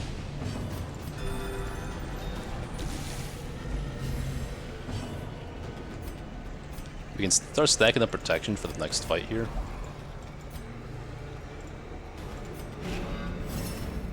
So that will last until the next room.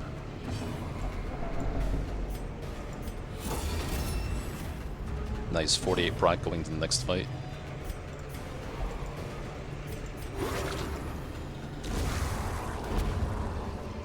Ghoulish horrors, brought low and driven into the mud. We may need the clam. I don't think we need the herbs anymore, because I don't think the base reliefs spawn here.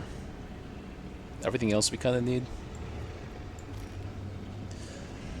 Props to this auntie, yeah. She's been behaving herself.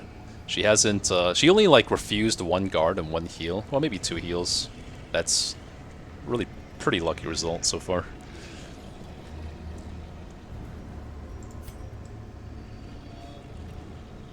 Can't think of any curio in the curio room that will require herbs.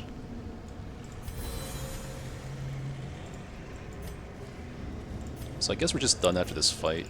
I forgot what was over here though. I think that was oh, I think I still need some food because that was like a shovel curio or something. I can eat 3 food or even 5 food because we have the hunger ring.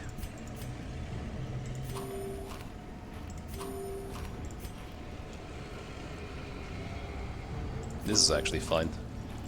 Just want to make sure she doesn't get crit to that storm like turn 1 again.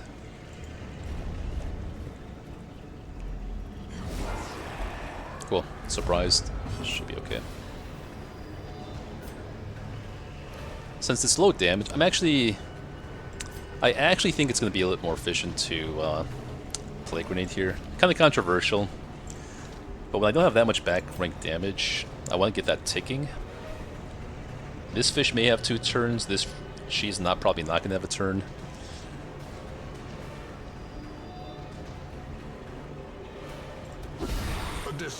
Even if we get stressed, it's fine, because we want to try to roll virtue on people anyway.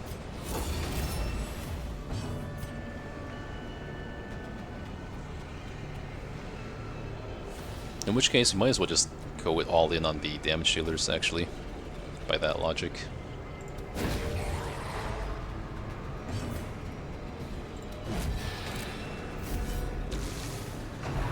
Yep. That was within my expectations. 1 stress damage, by the way. There can be no hope in this hell. No hope at all.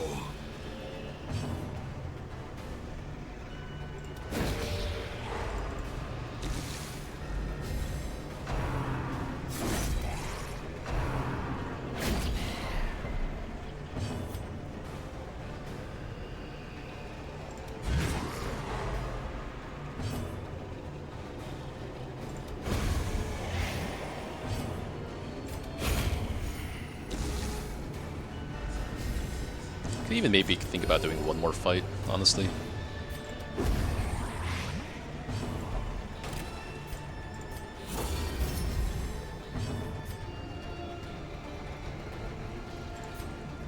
Yeah, these buffs will last till next fight as well.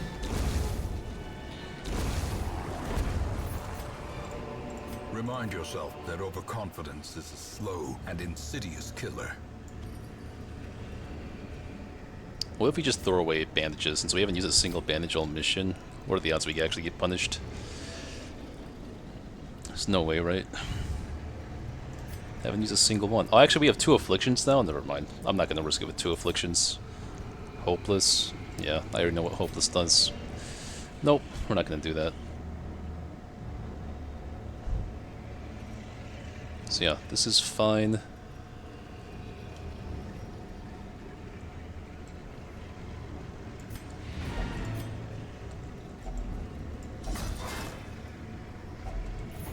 What's this? Accuracy. +5 actually after first round. This is actually pretty good. I would actually use this. I do want to get back to that chest though.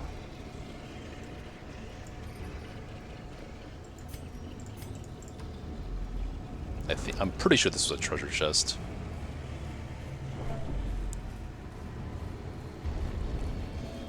The mission's done, but it's never quite done. Gotta pick up some loot you passed up. See? Right here.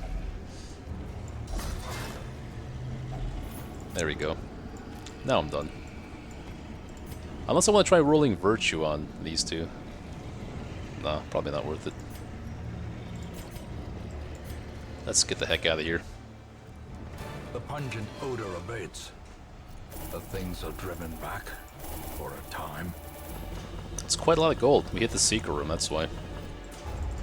Looking pretty groovy here. This doesn't matter, this matters, this kind of matters. This is actually not bad. It's not greed when you're not risking anything. At that point, like, you're not risking anything to backtrack, so it's not actually greedy, it's just optimal. It's just free.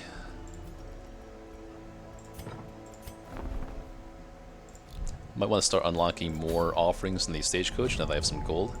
I see the focus ring is ready, but this guy's too stressed. That's so sad, actually. I have no strategy against the Prophet this week, even though it's like the best drink to get. It's actually tragic.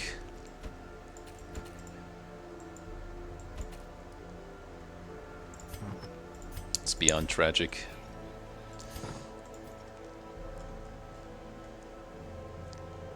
Unless...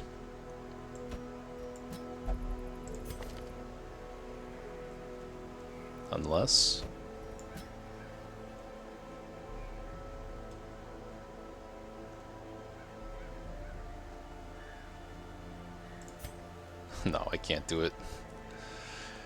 Ain't no way I'm doing Prophet. Oh, my beloved focus ring.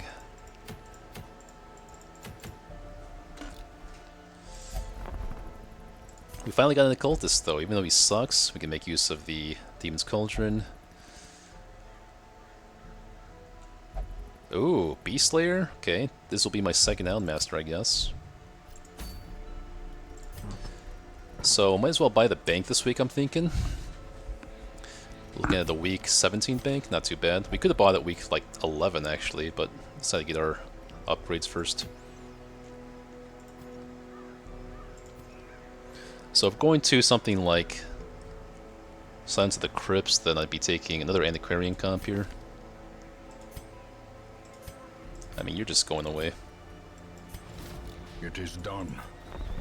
Turn yourself now to the condition of those poor devils who remain.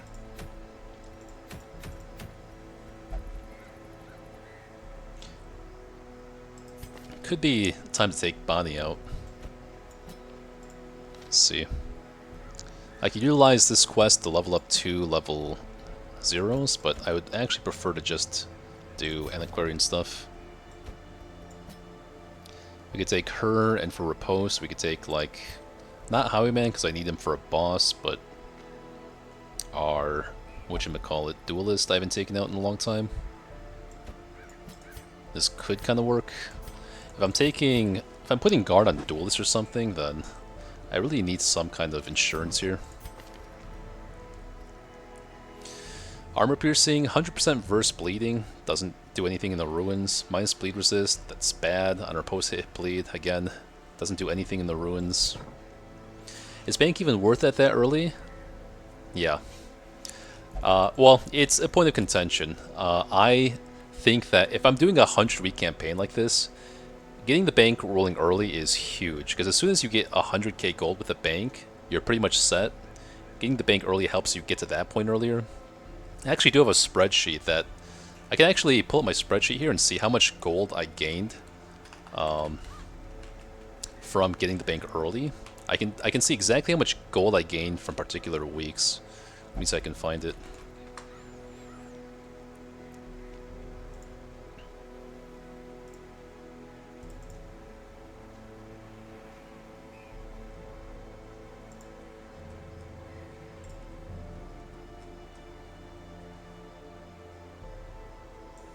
So I pulled it up here. So on my winning campaign, where I actually won this challenge in the base game, I bought the bank around week 20.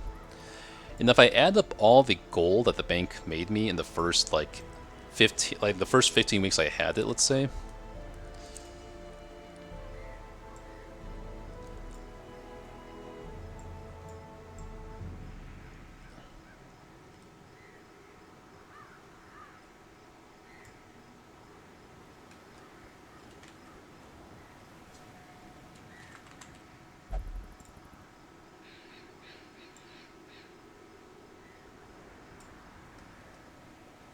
So in the first 15 weeks I built the bank, I made 57k gold. And that continues to compound. You know, it's kind of like with your retirement savings, right? If you start with saving up in your early 20s, you are like easily like a couple 100k ahead of people that start in their 30s down the line. The bank is rolling benefits. But other people would such tell you to get the granary. If you want to reduce the amount of times you have to restart the game, just rush the granary, honestly. This is more of a personal preference. I just like the good feelings I get when I'm making gold every single week. But if I'm recommending this challenge for other people, yeah, don't do it if you're not comfortable.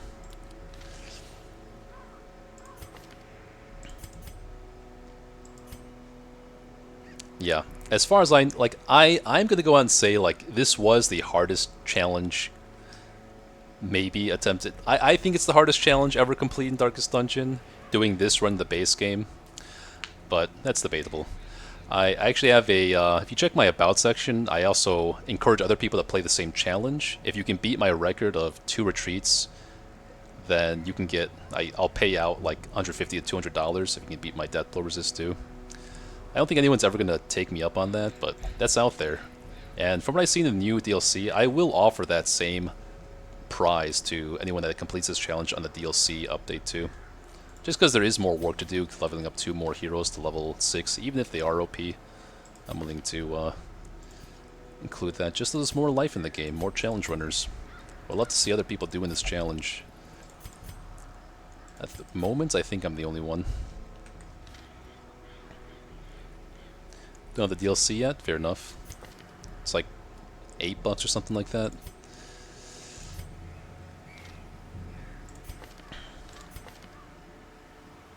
Okay, so I do have a new occultist to get.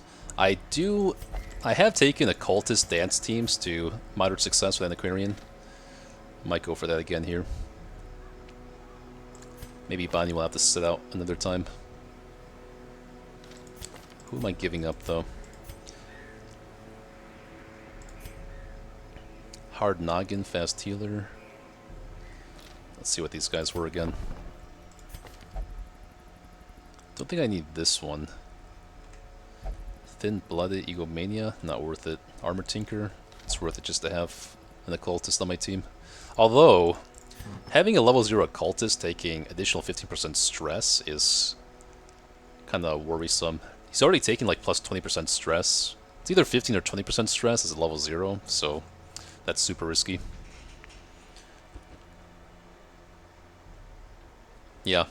It's not strictly easier, so that's why I'm willing to put up the same. I'm not willing to say like it's, oh, this new DLC makes everything easier, so I'm not going to offer a prize to you if you do the challenge. No, it's not strictly easier by any means, so I'm perfectly willing to keep that goal up.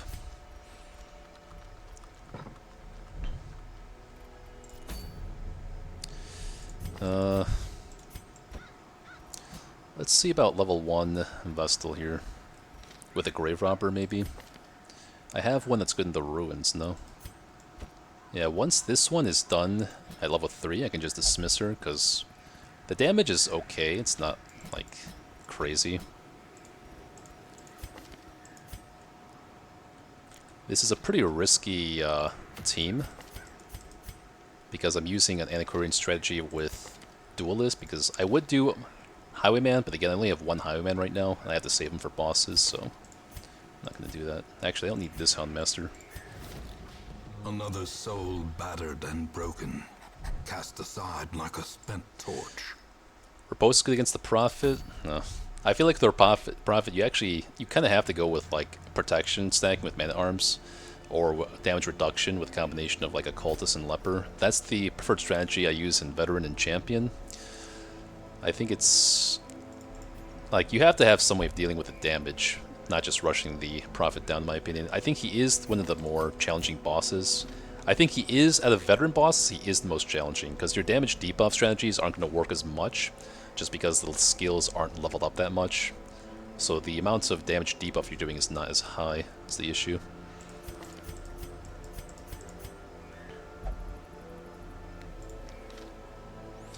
I would feel more comfortable with this team if I had like 2 sources of healing.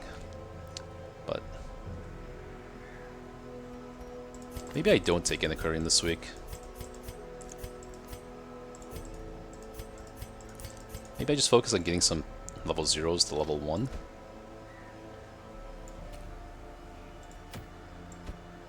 So it could be either a cultist or runaway here. Or runaway dances pretty nicely. This could be a... Hey, Giraffe, welcome back. It's been a while. This could be a runaway week. First time with a runaway.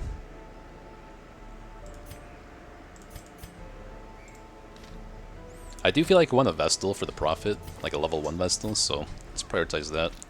Let's keep a team ready for the Prophet next week, because I am getting a damage buff against them. You are Flashland, okay, so you have to be there. Be nice to get a Vestal healed up. I would like a Plague Doctor too. I have another Plague Doctor though, even though he has Satanophobia, but it's okay. Eldritch Slayer, Night Blindness. Eldritch Slayer might be good enough just to keep this Vestal on to the super late game. And I may want to unlock Steady and get or unlock Soft and get Steady unlocked on this guy too. Actually, I think out of every champion on your roster, Steady's going to be the best in the Man at Arms, just because he soaks up so much damage or so much stress.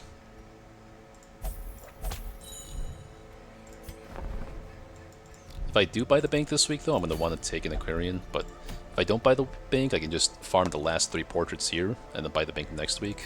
Is also an option. Fun fact is that the week, like, if I go get the bank this week and I start with 0 gold, but I bring home like 30k or something, the interest applies to that gold you brought back that week. So that's a little bit of benefit there. So I gotta determine what the turn order here would be like. We have 8 speed, so she's going first. Then I would want to enable Bonnie to, or Grave Arbor to lunge a second time, round 2. So it may not be runaway here. I want to make sure the dancing is somewhat consistent. It may just be a cultist, honestly.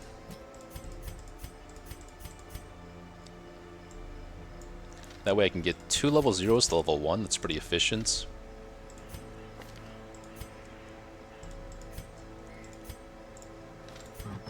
And then this week I think I'm actually not going to take the Demon's Cauldron, I think. If I don't have a stress healer and he's level 0, I feel a bit uncomfortable taking that.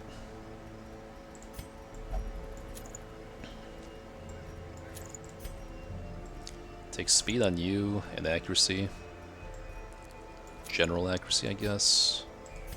Or actually, the level 0s really need the book relaxation mostly.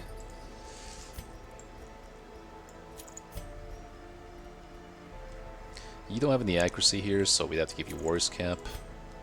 You don't have any accuracy either, but we're kind of... where's my other accuracy trinket I just got? Focus Talisman. -6 dodge overall. We have 5 dodge here, 15 dodge here, so... And do we have anything defensive for you, doll? Doesn't look like it. That's a bummer.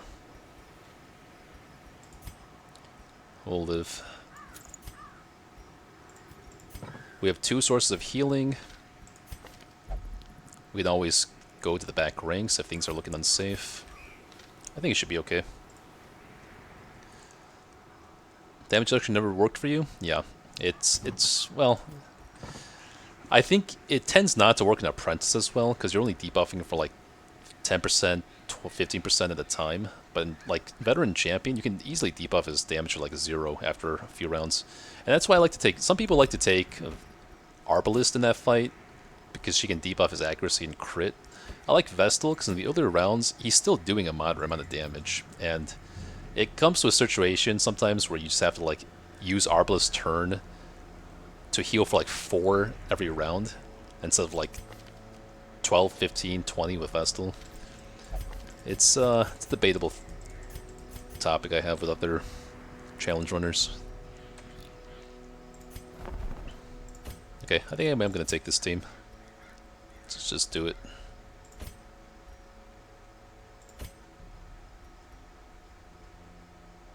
crit, speed, stress. Could be okay on Grave Robber.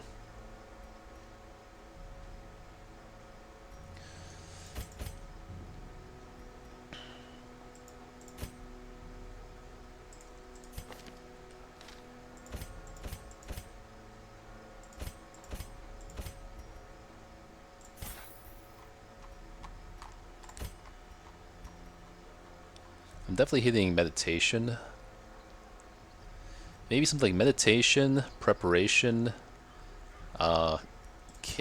ambush prevention, and then either camp or I have the option of ruthless instruction as well. I guess I'll take it all. And we do have to be careful because we are taking 2 level 0s here, which is always super risky. It's not a risk I would generally take, but because I'm not taking any Aquarian out this week, I kind of want to be efficient with my weeks here.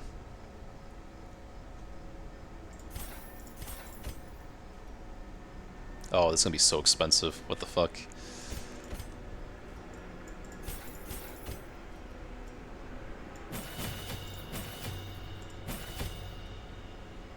Oh, God.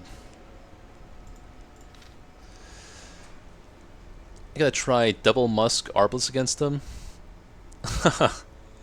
That's funny. I'd like to see how that plays out. It could work. But again, I feel like you need some kind of way to mitigate the damage. Alright, it's probably not the bank this week, because I would be at literally 0 gold if I were to spend 15k there.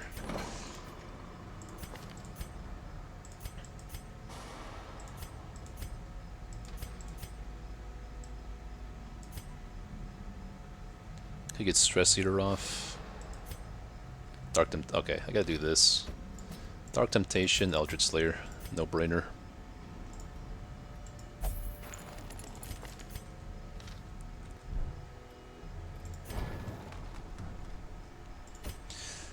Getting all these unlocked is insane.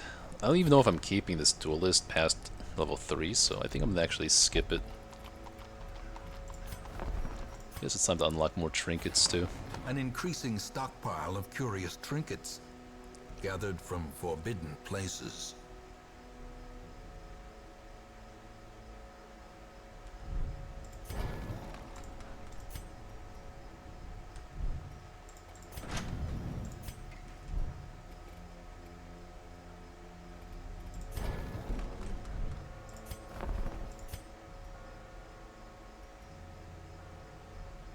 Sure.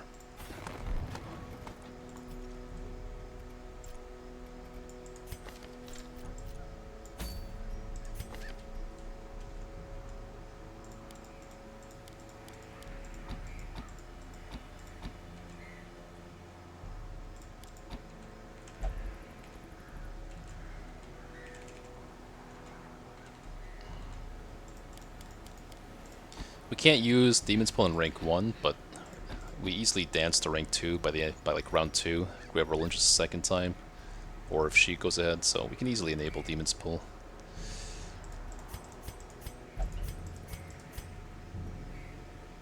Ruminator as well. This guy better roll some good quirks.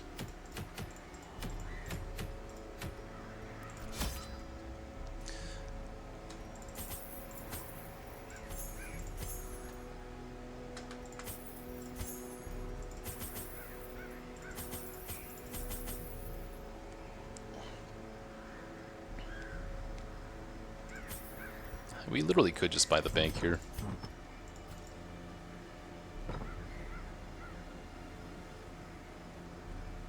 Fuck it, we'll buy the bank.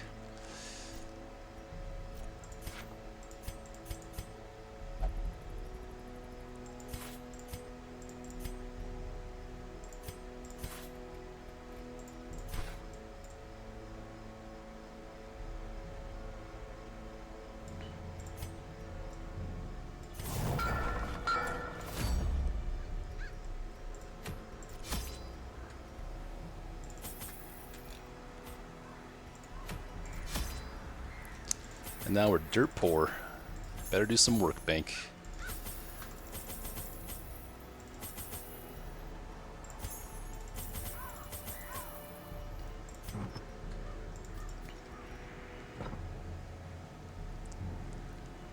That should about do it.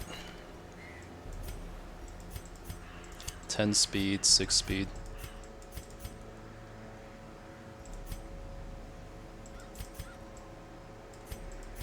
Let's get it on. Your boy 5, so how goes the new DLC? It's going alright. I mean, we're living. It's week like 18 something. We're hanging in there. No complaints on my end. Our luck is teetered at times, but we always pull through, and that's what's important. So I got no complaints. Can the fallen find And rest? Duelist saved our ass in the early game. We got shuffled so many times by surprise. This is like the single most broken unit to have in like week 2, I would say, when you have no skills unlocked. There is no better unit to have level 2, or week 2. After that, she probably just falls off, because we'll see. This is like the 3rd time I've taken her out. I've been taking her out for like 2 or 3 sessions by this point. Just kind of get a hang of her again, too.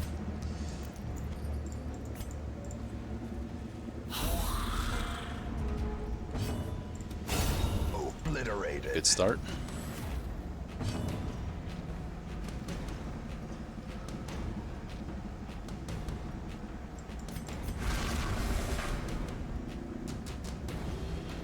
Ooh, forward 1? Actually not bad. This is actually huge if I can land this.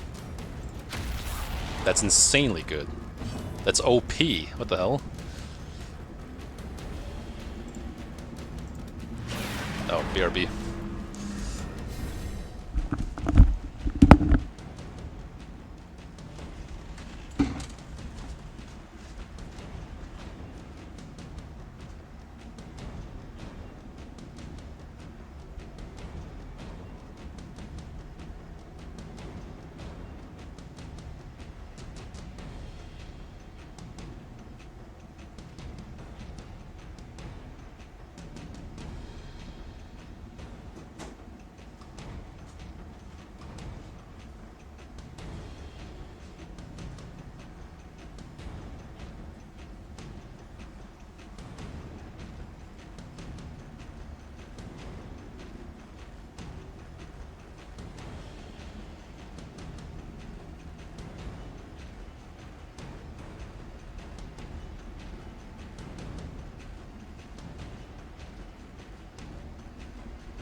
Okay, we're back. Duelist seems constantly low-key pissed off half the time, fully pissed off the other half. What, just going off for facial expressions? Yeah, kinda checks out.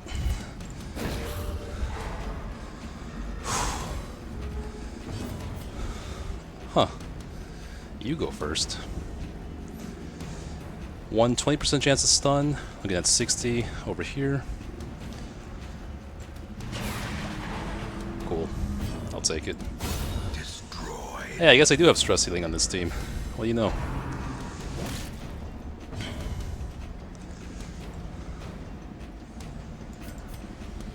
We have a fight coming up here, so I'm the one that stacks some kind of buffs up. We have a dodge option. We have speed and accuracy. Okay, that's the one I want. But you can't use it from this rank though. I could get it up for beginning of next round though. As the fiend falls, a faint hope blossoms. Shadow Fade buff. A brilliant confluence of skill and purpose. Accuracy and speed buff. Oh my god, that's so good. This is insane.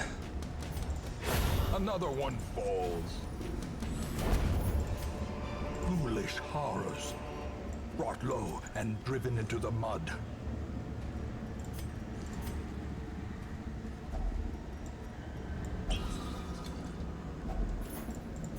Oh wow, 3 Yonks? What the hell?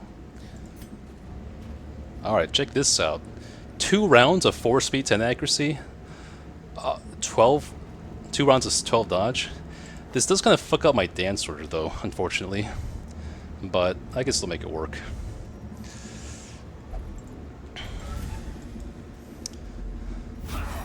This is kind of threatening.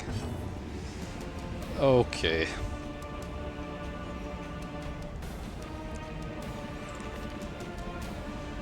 Not too happy about this. If I could knock this guy back, that would be really good.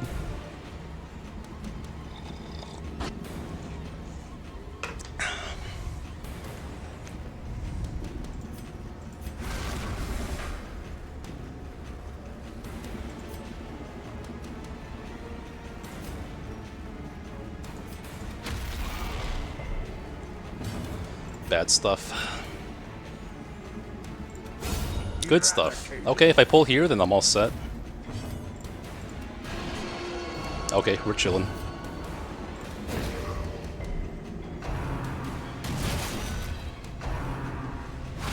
Masterfully Damn. executed.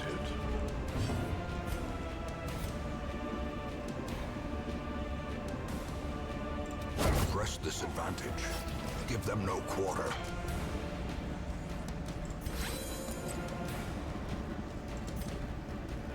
Stunning would obviously be good here, but I'm getting better off trying it with a cultist. There's no fight coming up, so buffs don't matter. Cultist in the front? Yeah. I'm probably going to move a cultist to the front here. Otherwise, because the cultist stun is more powerful, so it makes more sense. This time we can get a dodge buff up.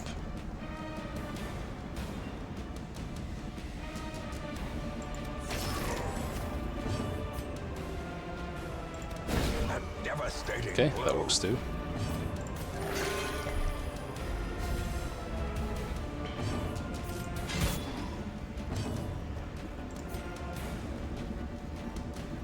This will be the 163. I would love to get another buff, but let's just make sure he dies. Monstrous size has no intrinsic merit, unless Do I have the hunger ring on? be considered I a don't have the bloodthirst virtue. ring, so managing food is going to be more important here.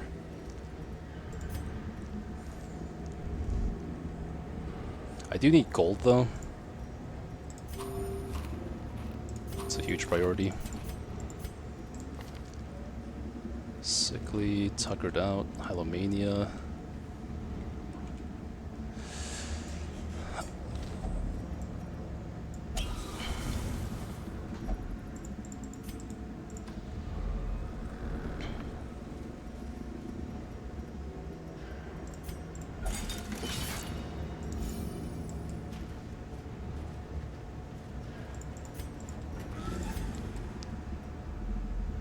No scout. Damn.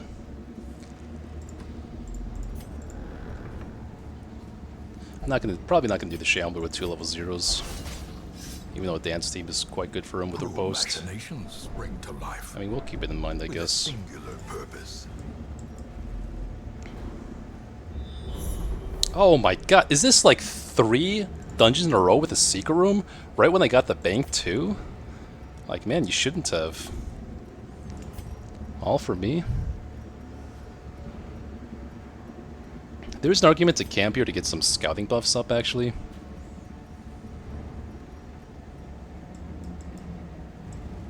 Yeah. And we've gone 3 hallways with a hunger check. I could greed for 1 more hallway, but bro's the luckiest. I think my luck is quite average. Thank you very much.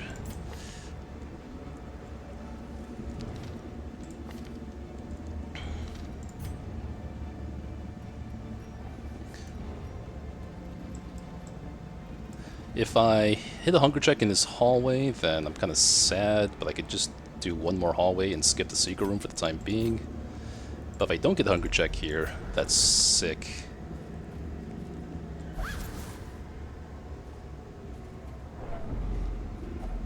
Fuck me, okay.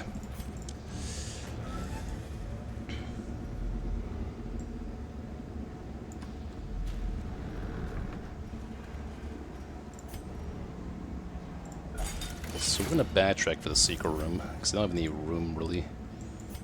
With all these things clogging up my inventory.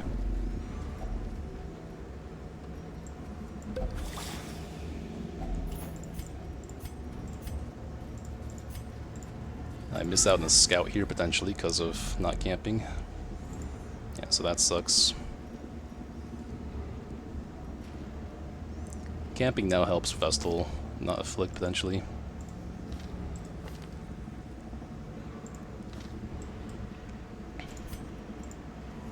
If I eat 8 food here, no. Let's try to wait 1 more hallway.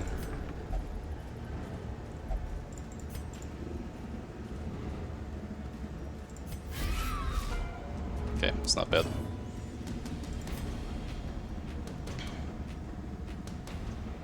I think Fletch is the most damaging attack, right? Plus 20 damage mod? Okay.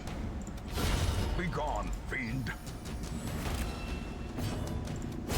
Back to the pit.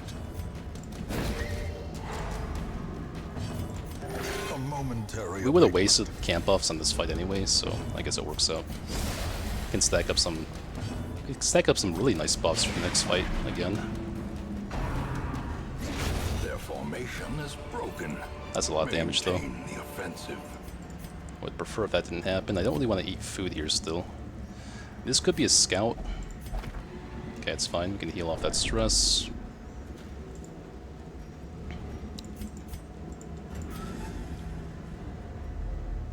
Cool.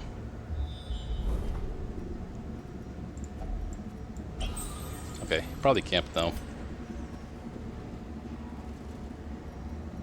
Or I don't actually have to go here, to be honest.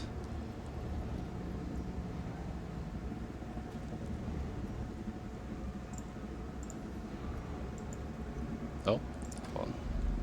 Let's try to make it back to this room and then camp.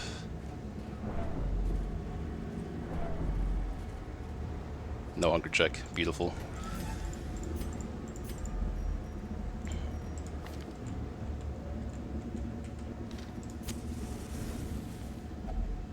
Huddled together, furtive and vulnerable. Rats in a maze.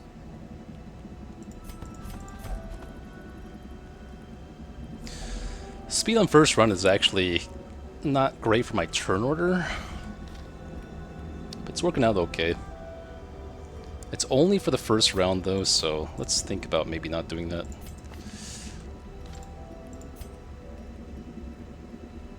Crit speed, this is good, because I want her to outspeed every time. I kinda didn't see that this would do stress. I should have put the book relaxation first. Reading comprehension fail. Bless.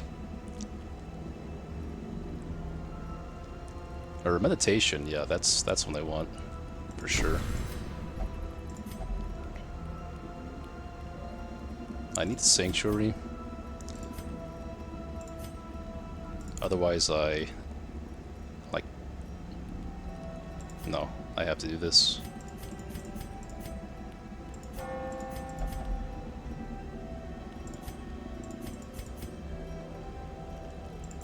Okay, we're fine.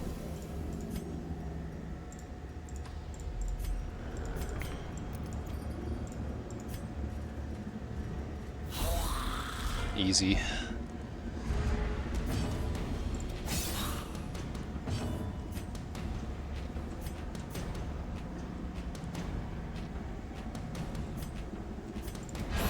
Continue the onslaught.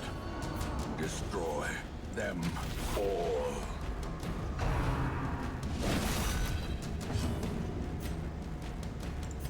Not a bad Vigor team is so far. restored. I'll Shadow Fade next turn.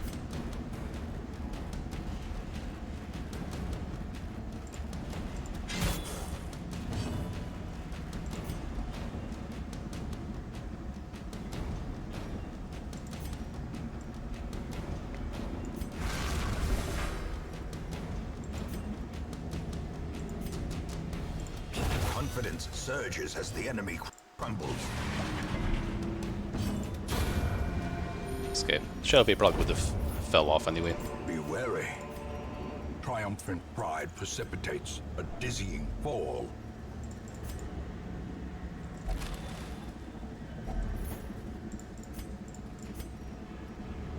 Oh no, I guess the buffs are still active. Okay, she has 4 more speed for this round. That's gonna mess up my dance order a little bit, but should be okay.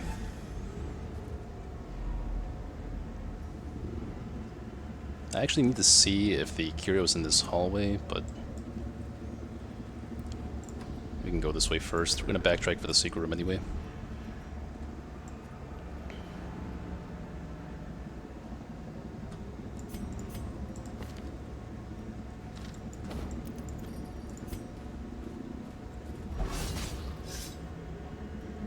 Watch your step.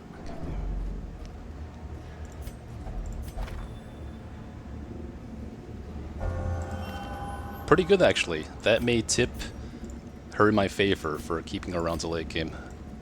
Because she does need a little bit of built-in protection, though. Cool. No scout, though. Turns out scouting buffs are a scam. I have like plus 30% scouting right now.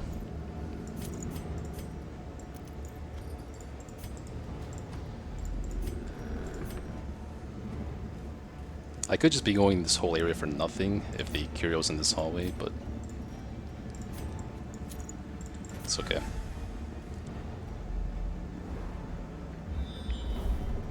Quest location. Okay, so we're done. Just gotta make sure we have enough food to make it back to the secret room is all. And there's a torch for the Shambler's altar too. Okay. Could I actually go for the Shambler's altar here? Which means I would want to save my camp buffs in that case. So I have to think about if that's what I want to do here. It might not be the worst idea. I do have anti-venoms, bandages, and a single holy water. If I don't go for the Shambler's altar, then let's see, what am I really trying to get from the Shambler? Ancestral Scroll and the map, really. That's pretty much it. Yeah, early map would be huge. The downside is I miss out on some loot here. Like, if the problem is if I do these 2 battles, and I only have 1 battle left for camp buffs, and I'm sure a battle's going to spawn by the time I walk back to the altar.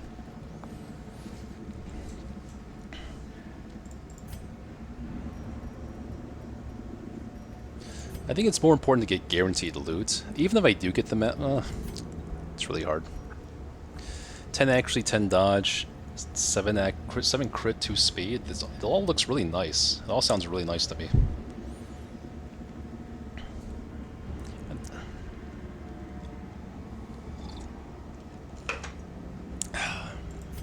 Like, even though I have 2 level 0s, these camp buffs may just tip the scales in my favor a little bit.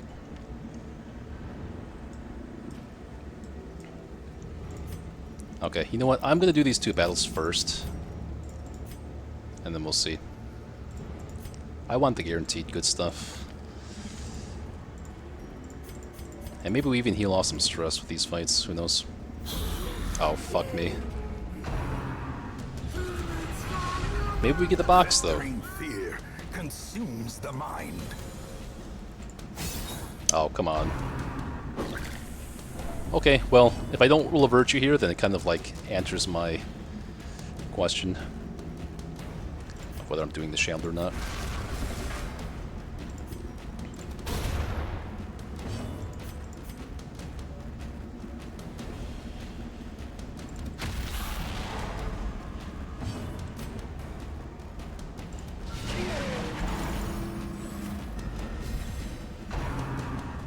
Exposed to a killing blow.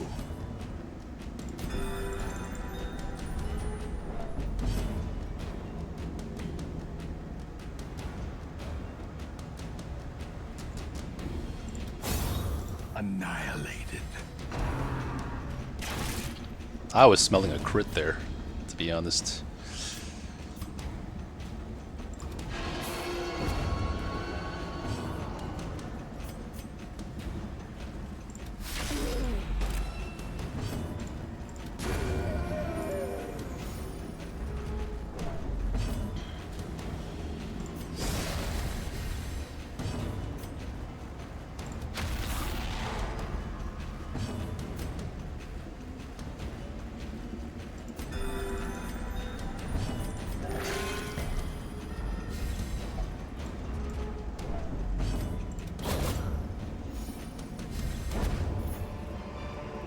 Success so clearly in view. Oh, we have enough for another hunger check too now. Trick of the light. Stress release are cursed words? Yeah. Did not even get a box out of that. It's alright.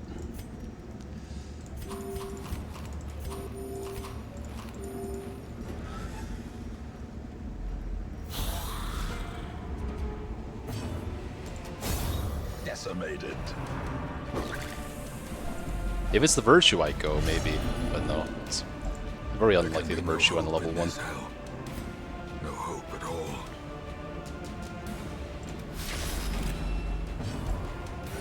The wounds of war Lame. can be healed, but never hidden.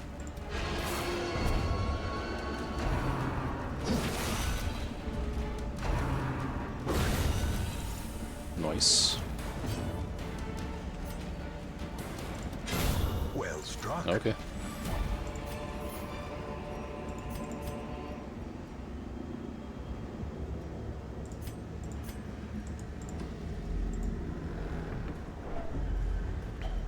Even the cold stone seems bent on preventing passage.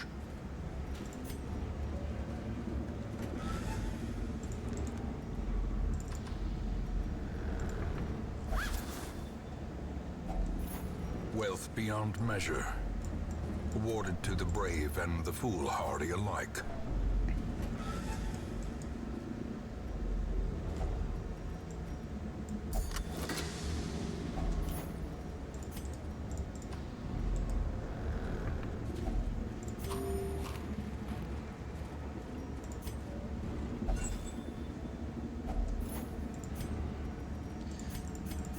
Yeah, we say goodbye to Shambler.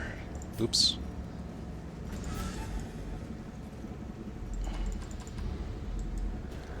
Just gotta make it back to my beloved secret room here.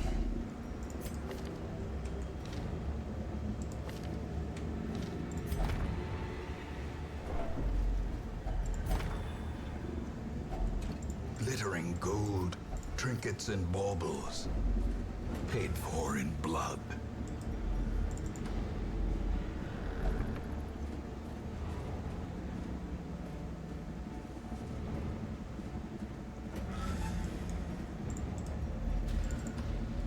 Okay. So at most we get 1 spawn battle, and I think Vesta could take it.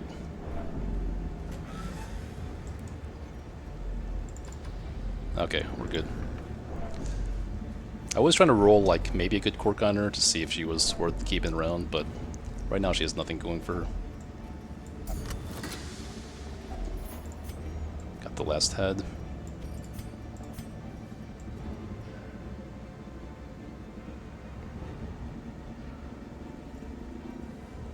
Are we just leaving here? I guess we could hit up that curio just to see.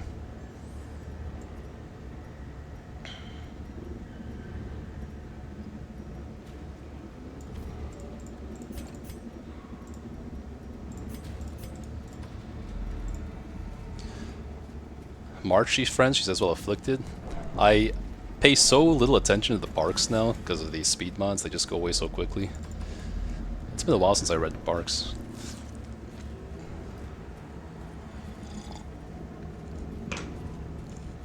I'm actually tempted to do these last fights too. They are scouted. We can just bail if something goes wrong. A handsome Probably. reward for a task well performed.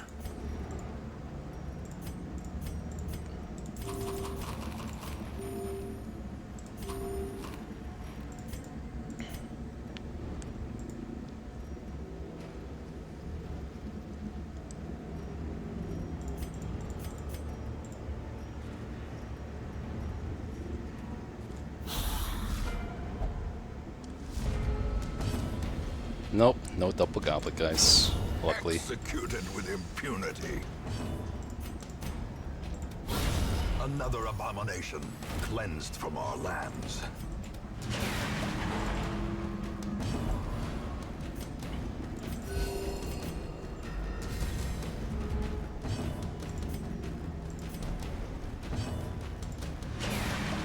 Good. Let's see what kind of buff I can get here. Dodge buff. Dodge, yeah, dodge buff here would be good. These nightmarish creatures can be felled. They can be beaten. Okay. Last one. Double goblet, guys. Who called it?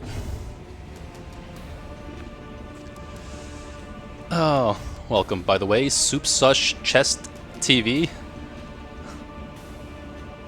Soup Sus Chest V. Okay. I think we should be okay, maybe. If I punch a skeleton to the back, then this guy might use stab in the dark, knife in the dark, whatever. I can fletch as well.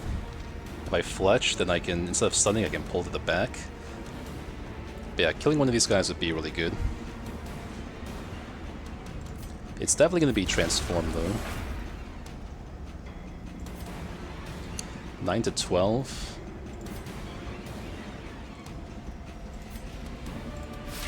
Fuck me.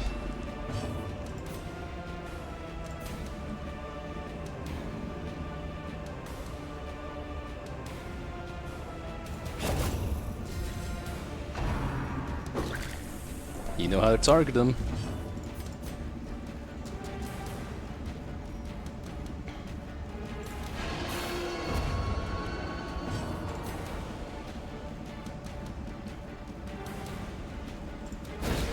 Okay, we should be good. There's not really any chance we die from here.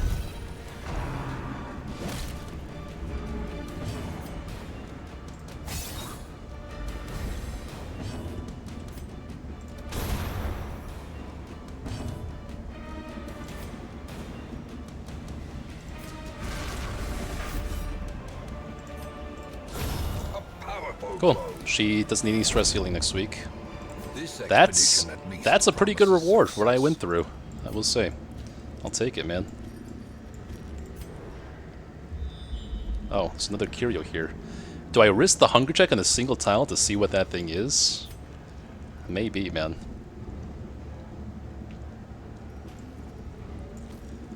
It could be, treasure.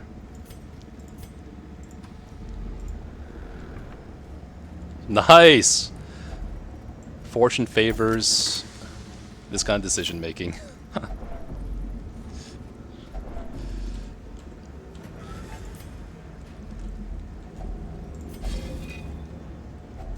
Okay, not a bad haul in the end. Especially with the secret room.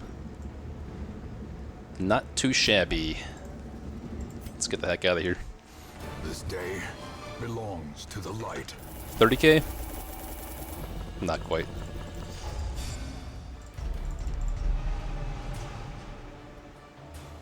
Oh, this is horrible. Okay, fair enough.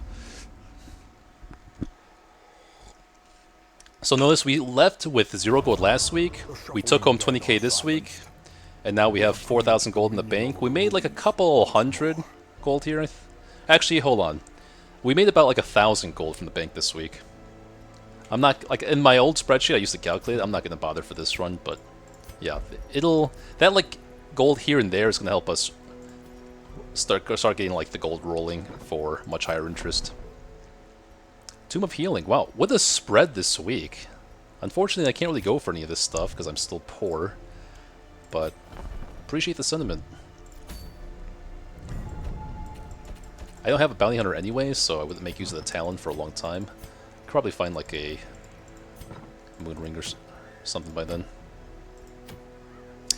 Ooh, Creator's Talisman. You know I'm a fan of that item. I barely ever get to play with it either. Heavy boots are also important to have, for sure. Speed, scout. Oh my god. I have 2 grave arbors too, so it makes sense. I don't know if I have a Vestal that's healthy enough. Warren's Adventure. Okay, I guess she does. I guess she'll do the trick. Warren's Adventurer, sure. Houndmaster, Manslayer, sure. And then for this one, I like to take the Flagellants. Although, if I take Man at Arms instead, can't take him anyway, so it's probably going to be this week. On this question, is any HP minus HP trinket worth it for Deathless runs? Yeah, for sure. Let me see if I can think of any. Can I even think of any off the top of my head that aren't like common trinkets? Disma's Head? No. Never gonna run this trinket, pretty much. Raider's Talisman? Yeah, Raider's Talisman is just way too huge. Like, yes, you are losing, like, maybe 5 HP at most in later ranks, but getting the speed to outspeed, like, stress casters or damage dealers, the scouting is, like, the real thing. Scouting is the single most important thing to preventing dying in these dungeons, so that is definitely worth it right there. And speed really helps you manage dance teams more to make sure she goes first. Crit is always amazing on her. I think the HP is a scary but fair price for this. And I have not played with this very much just because it doesn't come up very much. So I'm thinking of getting it. The only other alternative would be to get the heavy boots, which I can use to some degree for stuff like the Shrieker. Even on like Duelist, that wouldn't be terrible. You can help make sure she goes after Grey Robber and make sure she doesn't get like blown up by a single attack. I think I want to try to go for this thing though. The alternative, like, what am I really waiting for? I already got the Demon's Cauldron, so I'm waiting for Blasphemous File and Focus Rings, really. I don't have any other bosses on the map up either besides the Prophet. I guess the Prophet is up. It is sad if we do the boss and we complete it. Flagellant does level up to 3, so I can't use him again for a long ass time. What week are we on? Deathless and Torchless Policy? Yeah. We're on week 18. Approaching week 20 here. And what's crazy is that normally it takes me like, I don't know, it takes me a long time to stabilize past week 20 a lot of times. This is my very first attempt since I started this DLC after taking a break from this game for like 2 months. I cannot believe we're still on the first estate. Usually I've died like 5 times by now in the first 5 weeks. So this is a run worth protecting. Let's see what I can throw together here. If I don't go for boss here, I go for Antiquarian with Repose Energy. Oh god, I only have this slot free. It sucks.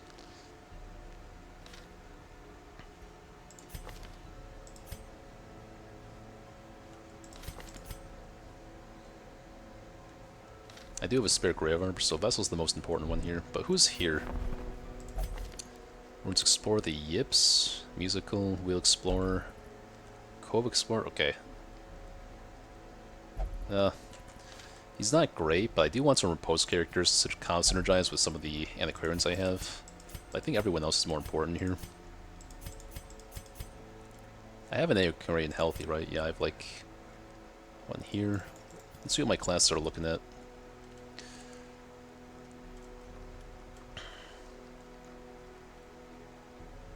Okay, it's a pretty healthy spread so far, I'd say. Nam did Torchless, Deathless, and all journals and all bosses, but now new DLC. Yeah, I'm just running it back with the new DLC because it is a new era of the game. Like when people look at challenge runs, they look at, oh, it was before this patch or before that update. So I don't have any aspirations of like really going for this no matter what. If I get to like week 60 or 70 and I die or something, that's probably just it. I'll just move on to another game. But this is a pretty good excuse to try out the new content while the hype is still hot. And then if I do complete the quest, if I do complete this campaign on the very first attempt, that's insanity. I wouldn't even know what to think. But we're going to go for it. Slumber Pendant, what's this? Minus 20 stress, minus 4 speed on first round. On quest complete, transform into Waking Pendant. Okay, I'm kind of curious about that, but I'm not going to buy it anyway this week, so I won't bother for now.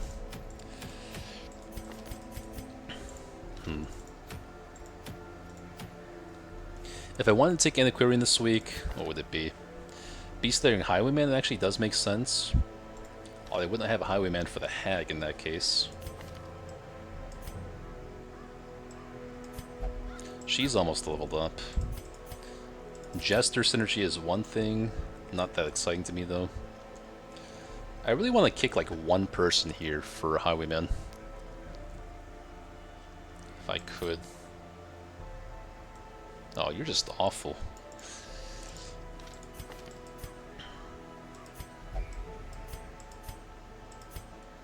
Everyone else looks pretty good. What about this Plague Doctor, though? How many Plague Doctors do I have?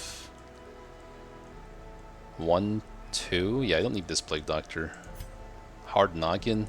Hard Noggin is good specifically for the Flesh boss. It's a tough sell. I do want the Highwayman for repose stuff.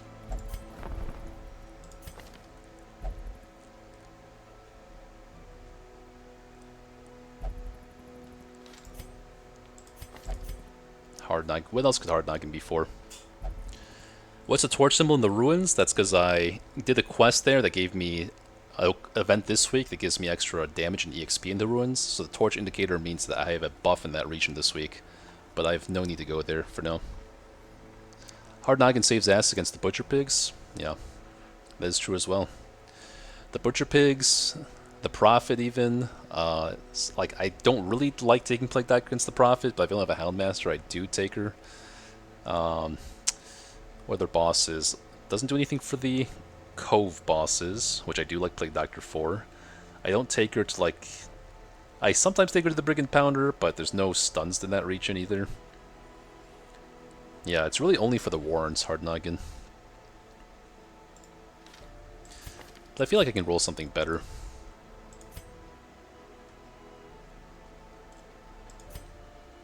It is a pretty hefty buff to stun. She has one of the lowest stun resists to begin with.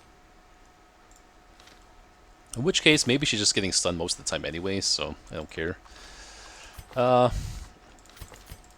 Everyone else is pretty damn good, or at least useful to me right now. The level 3 people. This Vessel is kind of questionable, but Manslayer is really good for 2 different regions, and then she's just like good in like every region besides the Cove here. So I do like that. He's pretty good with Eldritch Hater, Quick Draw. Warrens Explorer is useful. He's good against the pigs because they're human. Yeah, I think I'll give her up. Because making money with Antiquarian is crucial to my early to mid game. Cannot be tolerated.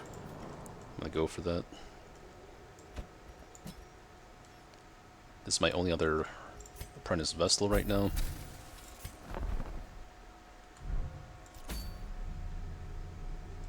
So yeah, Let's do this week.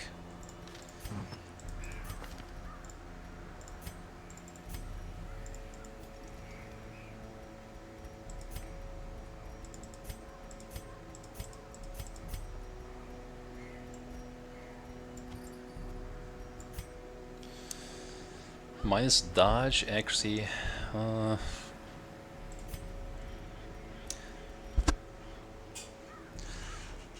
I don't have any mods, Kodomek. First time chatter, by the way, welcome.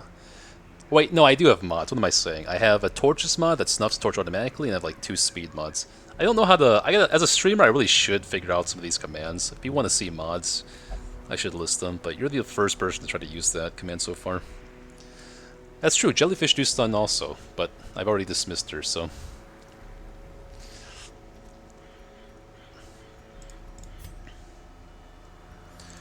Let's figure out the accuracy first. You're the only melee character, so we might as well put this on you. I think that sticking the bleed's going to be the most important on Houndmaster here. Accuracy, crits, minus 2 speed. I guess that works. You don't really care about speed anyway. Maybe. Could do a Junior's head here as well. Stun chance be way nice. We get some resist from here too, so that's pretty nice.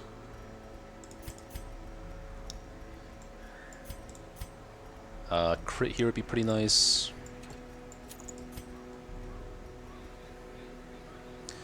Who do I care less as far as dodge goes? Like, Plague Doctor already has 0 dodge, so I might as well put this on her. I mean, these are both minus dodge, I guess. It's minus 6 dodge, though. It's a half-tier dodge penalty. I do want the map, though.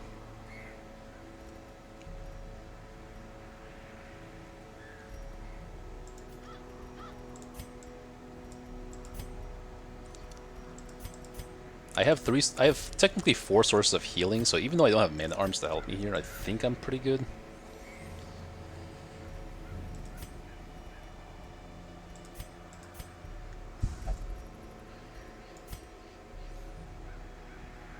She does have Warren's Adventure to kind of mitigate this stress entirely.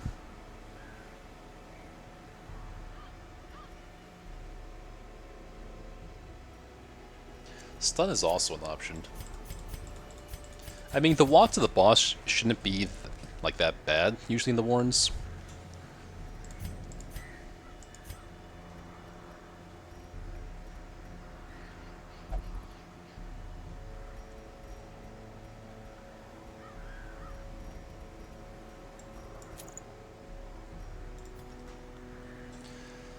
Forgot about the Mercurial Flag. Yeah, it's a pretty good bad quirk to have on Flag.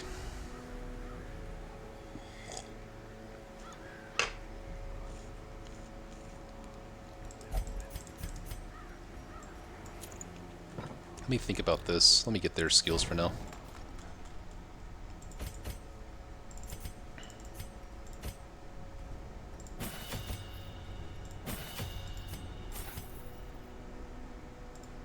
Hound's Hair is still only doing 1 point of bleed, so it's actually kind of not so great, but it's okay. We should be able to complete it still. Oops. Okay.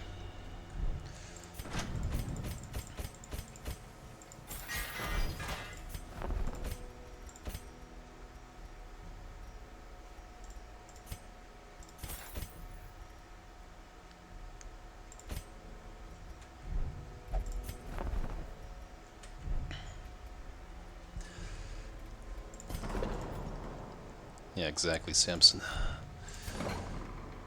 Okay, what about quirks? Ligophobia. I don't know if I'm keeping this occultist past apprentice. Because he has some pretty bad stuff. Might not want to invest anything in him.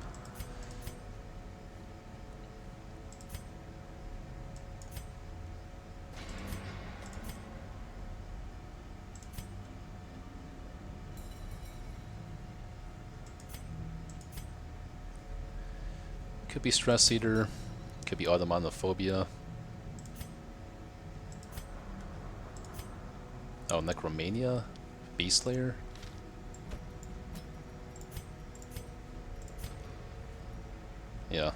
With Beast Slayer, this should be like an endgame Houndmaster, no matter what.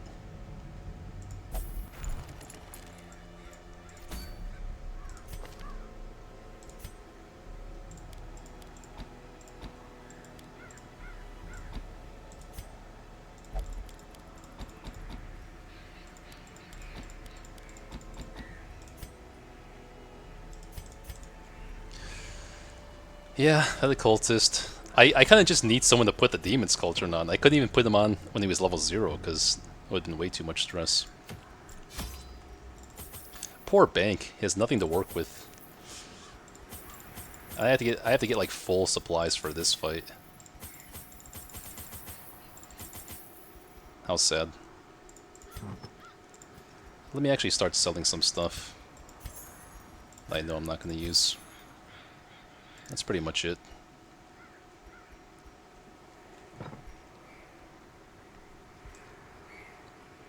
Sculptor tools? Yeah, this is not sculptor tools, right? Yeah, we're getting the talisman this week. Dazzling Charm can really help.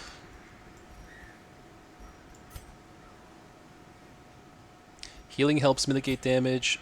Stun also helps mitigate damage. 40% stun resist, 50% stun resist. Is it more important for Vestal to resist stun or Plague Doctor is the other question? I think it's Vestal, honestly.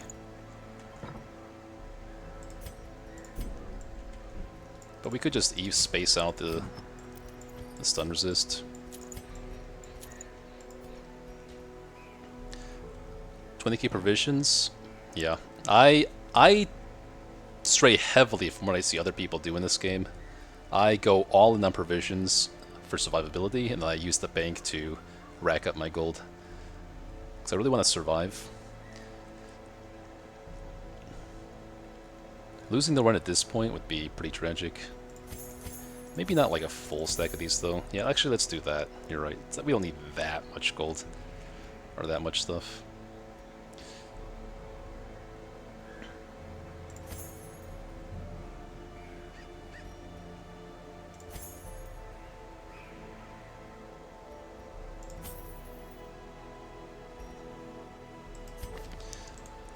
You're also doing Deathless, so you could never. I thought that too. I used to play this game. I've completed this game many times, like Blood Moon. Like everything I'm doing now, just not Deathless. I was like, why would you ever do Deathless? That seems like pure misery.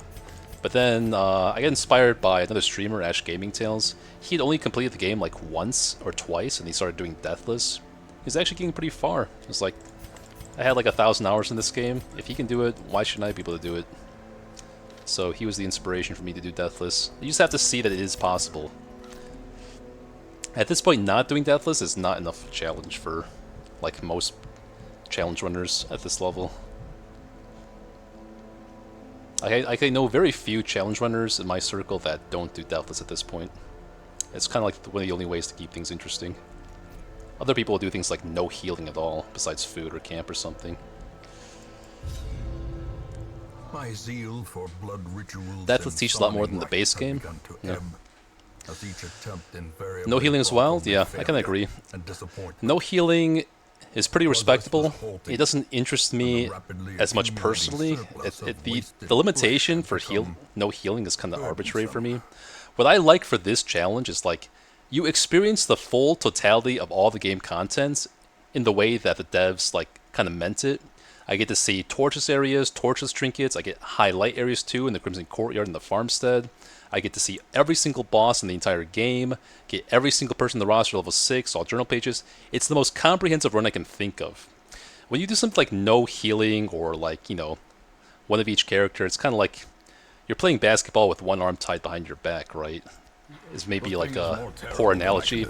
It's like it takes skill, but also, you know what? I will say playing healing does teach you about the game. That's unquestionable. It definitely teaches you to be more versatile, so that is a very respectable challenge. I just have no interest in doing it at this time.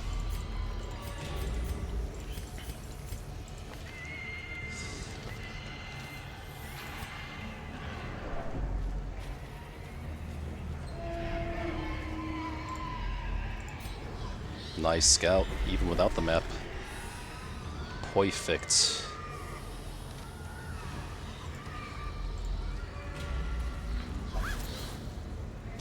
Grinding is fun, but if there's a solid limit, you should test yourself. In what regard are you... Like, what do you mean by that, Purple? What's the solid limit you're referring to? Okay, if I don't get a scout here, I'm just camping. Do any of you have, like, something that's going to interact with this? Okay, I can save these for after the boss if I have extra holy waters, which I probably will. Okay, so we're going to camp now to get our Hound's Watch up.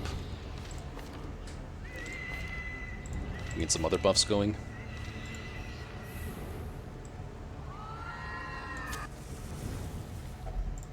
Circle in the dark. The battle may yet be won. Plus speed is pretty nice. Accuracy is pretty crucial though. We have Manslayer here already. We have Manslayer here, so I guess accuracy or even protection could be good. We give him more prot, I think. Yeah, that's the most defensive option we can have as far as camp skills. And we can still do other stuff. Everyone gets a little bit of prot. This guy gets more prot.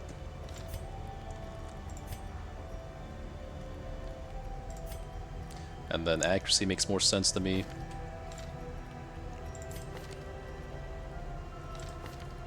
Everyone has like a ton of accuracy already, I'd say. Besides Vestal herself. Maybe it's just speed, actually. Speed is pretty important for letting the ticks. Or what else could we do? Bless, and then... For 2 points left over, it's always going to be, like, Encourage on her.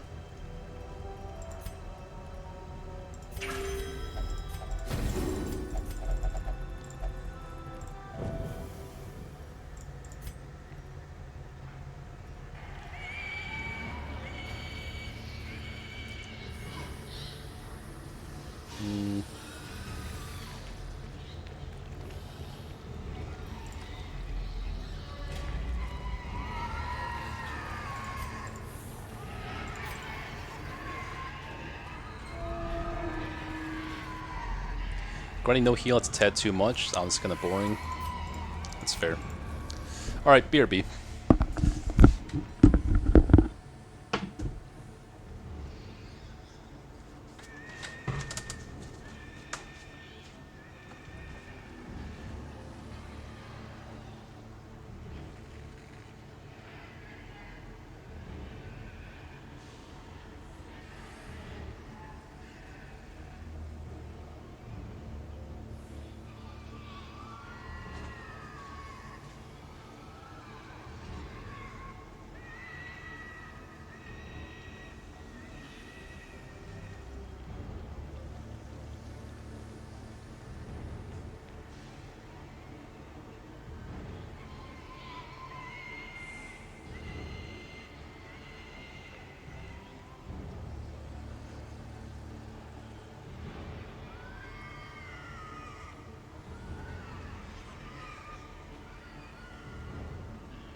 Okay.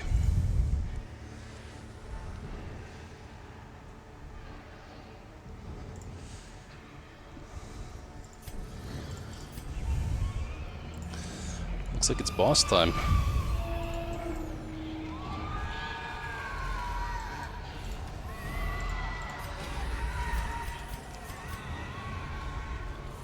Not even a single fight for the boss? Oh, trap. Ancient traps lie in wait, unsprung and thirsting for blood.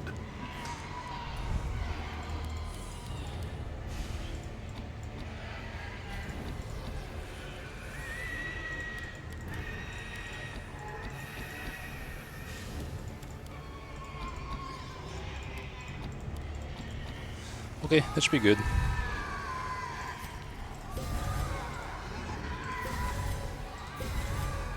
Let's do it. Squirming, contorting, and ever expanding. This horror must be unmade. Precision and power. Oh! Okay.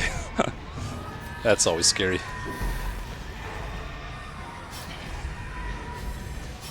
Do you allow yourself to retreat to the hamlet in this challenge? Yes, I do.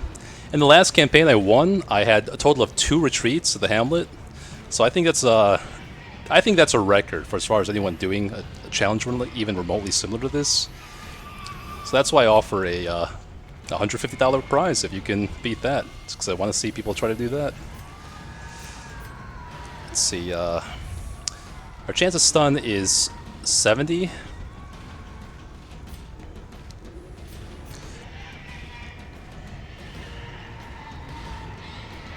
I did take the Dazzling Charm exactly for this scenario, but I'm still leaning towards healing almost, because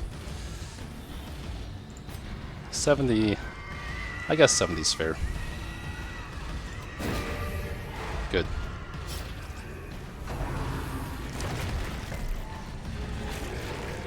Good. See, now we can stun the heart. This heart is very easy to stun at 10. It's a guaranteed stun.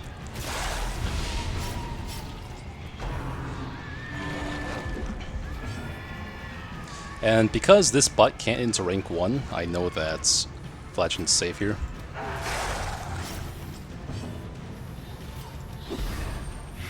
Good.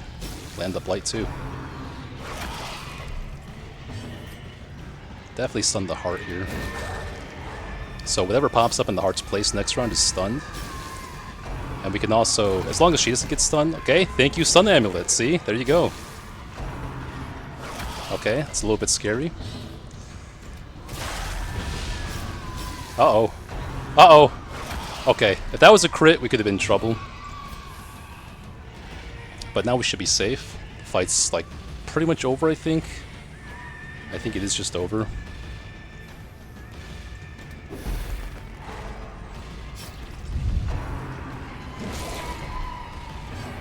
If he crit here too, that also would have been bad. Even with 11 speed, I didn't... Like, this has 5 speed, I have 11 speed. It's kind of insane. Whatever. But this is one of the highest variance fight, like, bosses in the entire game.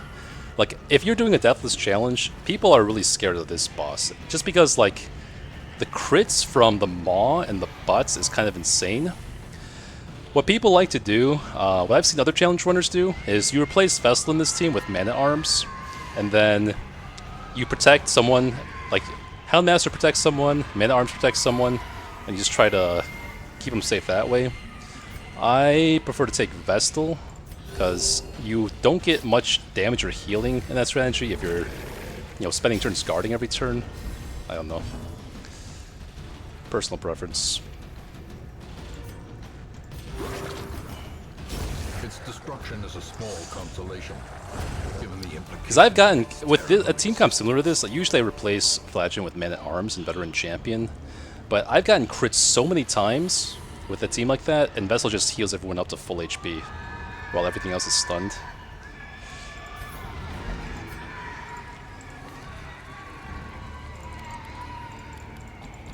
I will say I tend not to really copy other metagame strategies. Not out of principle, I just don't really like them or prefer them. If I see someone else take a team comp that I recognize as good, I will definitely take it. I've copied some teams, like a couple of teams for the challenge when I won. I copied the Good Shrieker team from Ash Gaming Tales. I copied his DD4 and or DD1 and DD2. This DD2 and DD3 teams I also copied. And that's pretty much it. Every other boss team I took has pretty much been my own homebrew, which other people may have taken, but they're all just for my own experience, pretty much. I really think I've taken some teams to these bosses that no one else has ever taken before. Which a lot of other challenge winners will just tell you that they're bad teams, but they could be. Maybe they aren't optimized, but I have experience with them. I like them.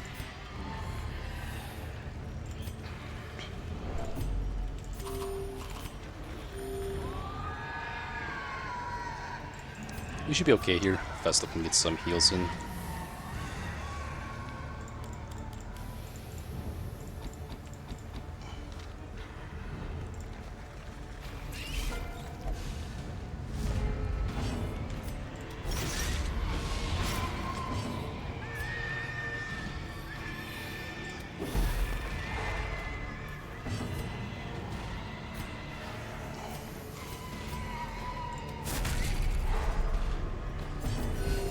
Compassion is a rarity in the fevered pitch of battle. These Vestal heals are not all that in the Apprentice right now, though, before I even get like Ancestor Scroll or anything.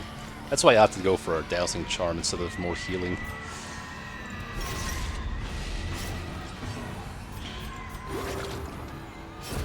A death by inches. That was a really fat heal, though, obviously. Be gone, fiend. Alright, let's actually go for some loot in other areas. We'll farm as much as we can. We have a hound, we have a biscuit to get out of our inventory here. Oh, this is the first collector of the run, guys. Piled high and I have not actually, like, this is such an end killer for, like, early game. He is a prize, so I want to go for the Vestal stun and go for damage here. But this guy will end your run easy in the first, like, 5 weeks. Okay, fair enough. It's going to take a little bit of careful play then. I may have to start popping some Holy Waters here, actually, defensively.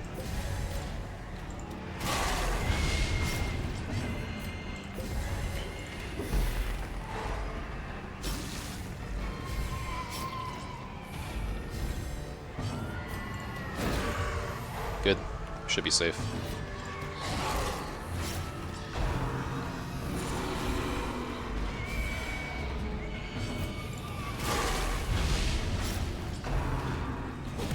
It's fine. She doesn't stun like my Vestal does.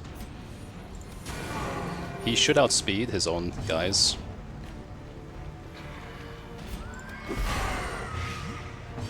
Okay, that's weird.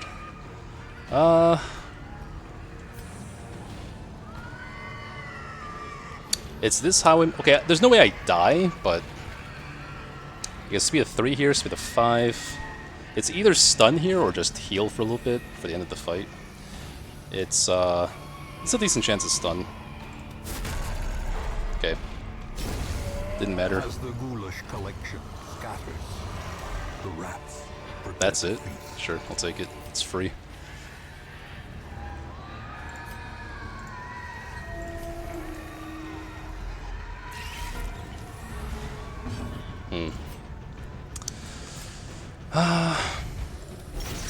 Good.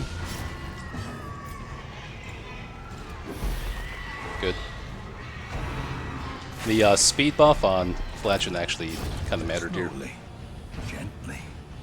This is how a life is taken. Okay, Back we're to safe. the pit. And we get some food.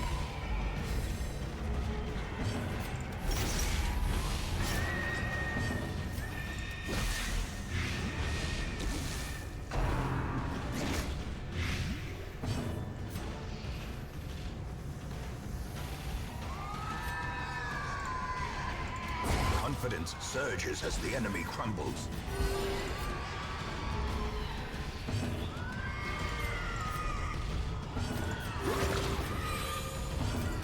Press this advantage. Give them no quarter.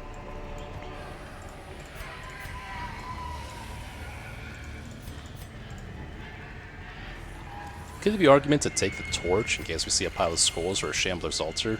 I'd happily do Shambler with this team, honestly. In fact, let me take a look at what's in this hallway here, because I don't have to go this direction. I'm not interested in pile of books.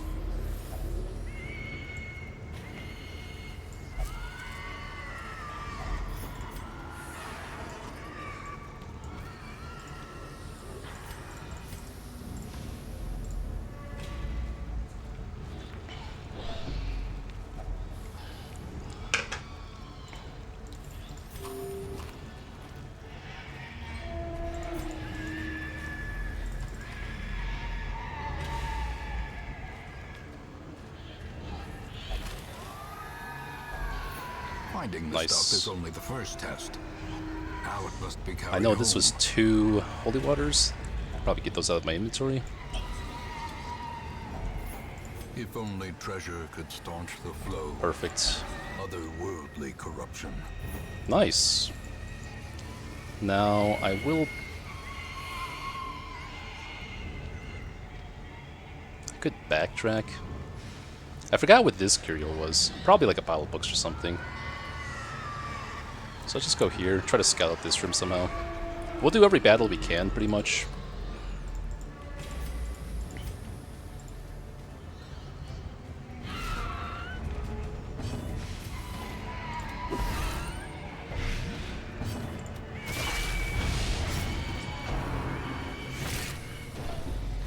Good. Another one falls. Executed with impunity. It's a lot of stress healing.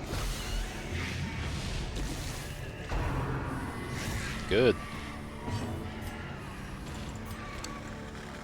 I don't think these dodge buffs will last, but maybe? No, it's only for 1 round, actually.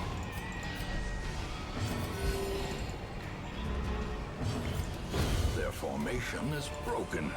Maintain the offensive.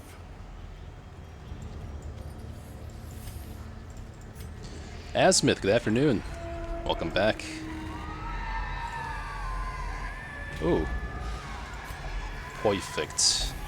That'll be for the rest of the campaign. Especially good if we see a Shambler.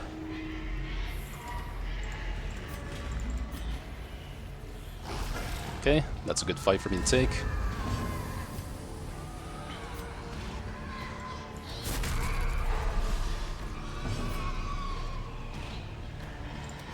Actually, I did it in the wrong order. It's okay. Ah, that sucks. Sure, I guess I'll eat 1 hook here.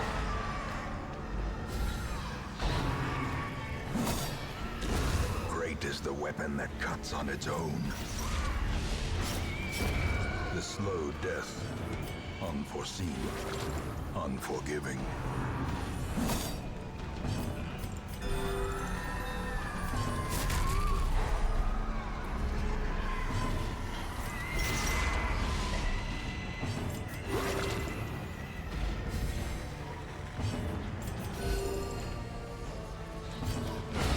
Another Sweet. abomination. So much stress here with these fights, it's crazy. Started watching your successful challenge run. Fun so far? Glad to hear it. I look back on that run very fondly.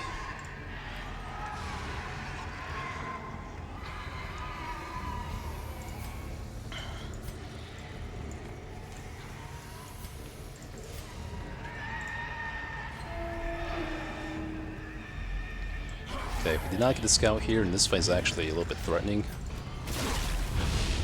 But we have a lot of stuns, so I think we should be okay.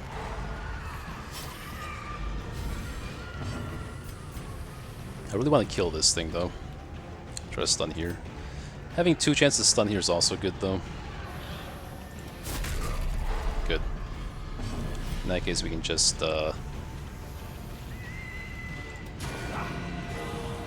kill there. May need to protect. No, he should be fine. Continue the onslaught. Destroy them all. Oh, wow. Uh-oh. Okay, it's a guaranteed hit no matter what, so... Yeah, no matter what, we're safe here. As the fiend falls, a faint hope blossoms. Yeah, it's fine. In this situation, we're fine. Diminished.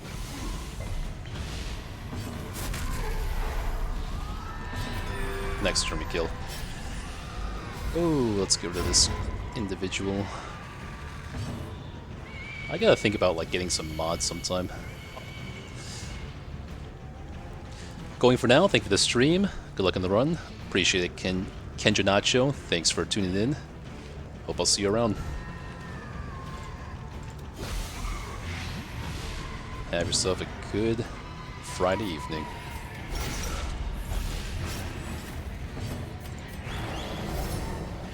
The blood quickens. Be wary. Triumphant pride precipitates a dizzying Surely I can just fall. walk around the blockages I see. And I do want blood as well, but... gold is so important in the hamlet right now.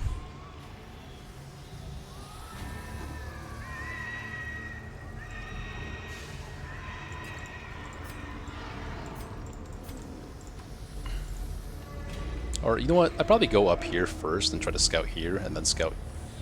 Oh, I don't know.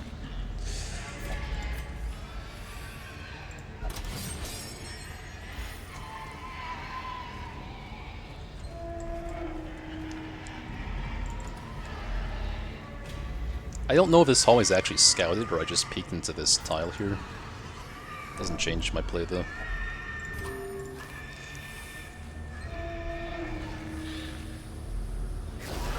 Okay, this is a pretty threatening formation, especially because these worms are pretty stun resistant. Okay, glad they're not going for the mark target, though.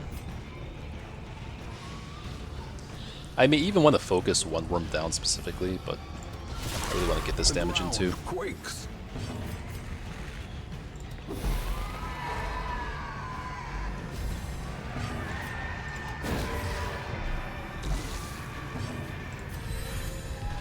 It's kind of bad. Okay, they're not going for the mark target though. I've lost at least 2 runs to this specific mesh here. Okay, we should be safe now.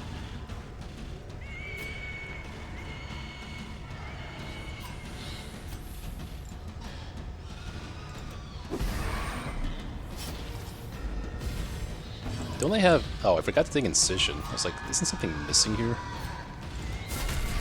Actually, I should have guarded. It's okay, though. Yeah. Death waits. Pretty silly on my part not to go for a guard there.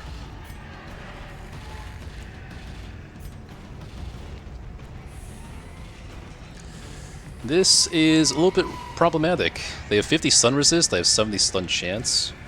It just crit me for like, what, 16 here, so even if I heal, I'm not out of the woods. This thing will be stunned. Oh. That's really bad. At least she went first, though. If she goes first, then that means that... The only way I lose is if, like, they... Let's see, speed of 4, speed of 4, 5... There is the argument to retreat here. I'm not leaning towards that right now, but it would not be a unwise thing to do. It'd just be a really big shame for my my stress levels. It could be that Nauseous Blast here is the safest thing. A decisive bubbling. Okay, that gives the worm something else to target.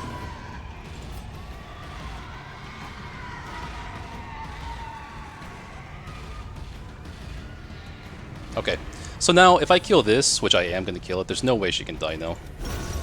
Because even if she gets hit by this worm, then I have Vestal to bail me out.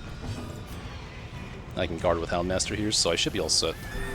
Let's just heal up for the next fight here.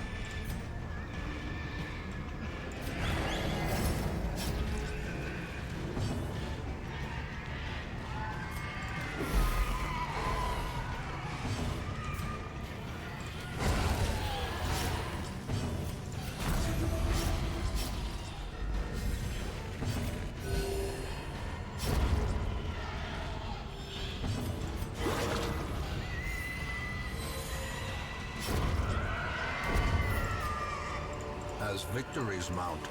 Okay, disaster avoided there.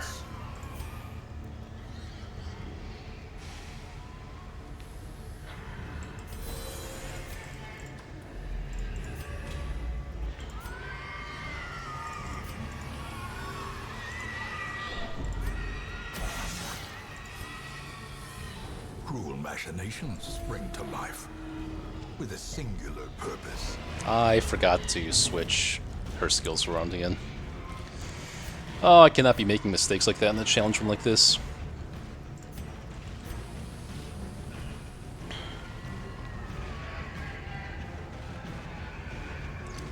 Definitely want to stun this guy so he doesn't stun me. I could do it with Vestal. I'm more scared about the stress and disease. But I'm going to be double stunning the backline probably. I even kind of want to punch in here.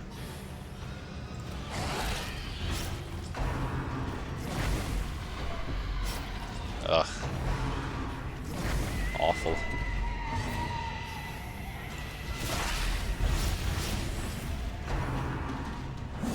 Okay, just gotta stun this thing here.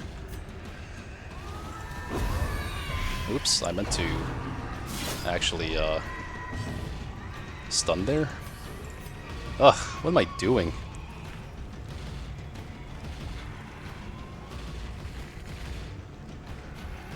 Okay, so there's no way... If I stun this guy, there's like pretty much no way I die next round. Kinda wanna stun this guy though.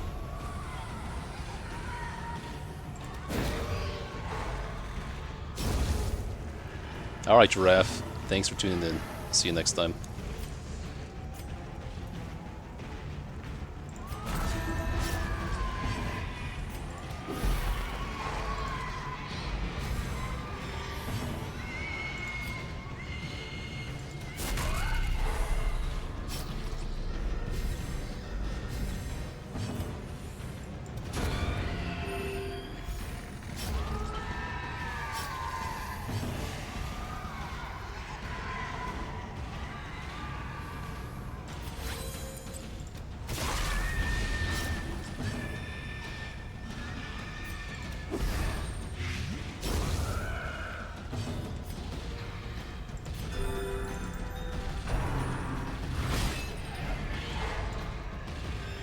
Okay, gotta remember to switch skills this time.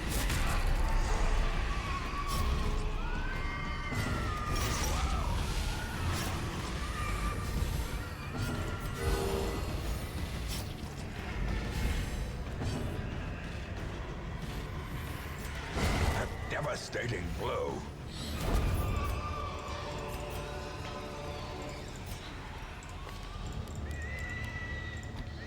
I'm just so used to her other skill loadout. I don't take her in the warrens quite as often, except for the flesh boss.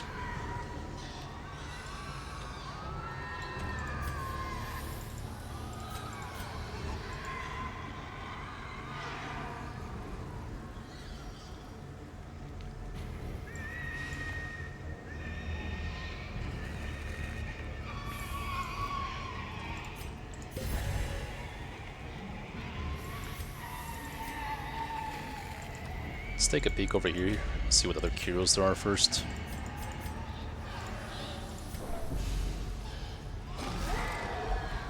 Okay, it's our first shuffle. That's what we take in Decision, by the way. Impressive. Guess we didn't need it.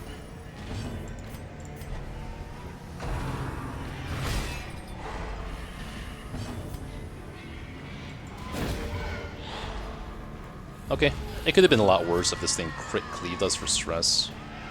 Should be okay. Let's just play around not losing. Well, still want to kill this thing.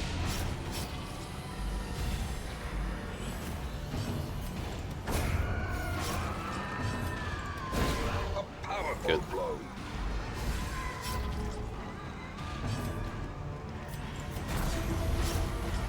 Now we can't die.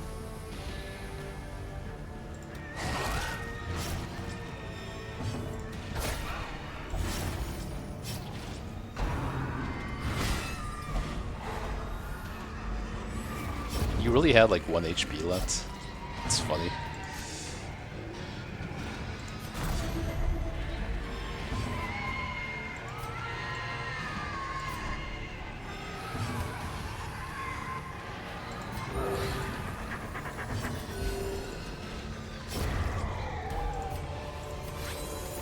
Seize this momentum. Push on to the task's end.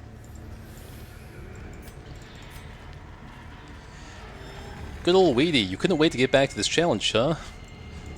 It's more of an excuse to try out the new content, if anything. But this is our very first attempt, and it's going on to week 20 almost, so... I mean, it's looking pretty good so far.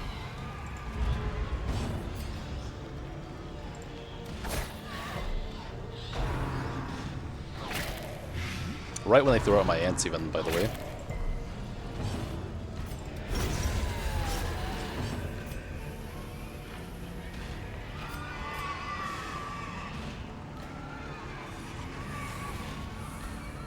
I think he crits for like 16.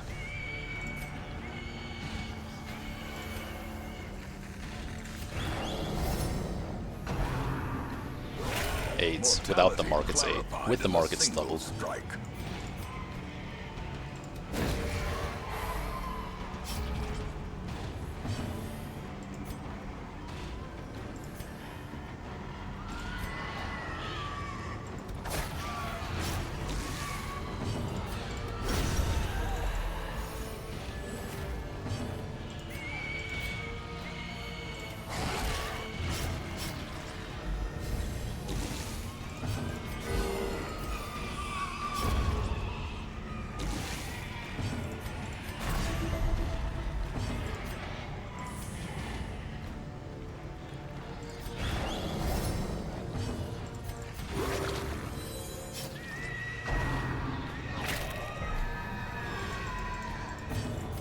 A momentary abatement.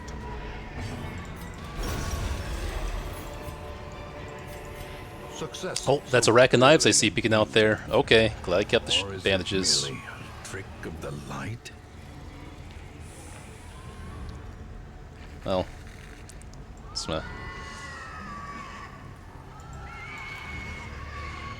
this is a stack of like 1250 gold. I guess I'll keep it.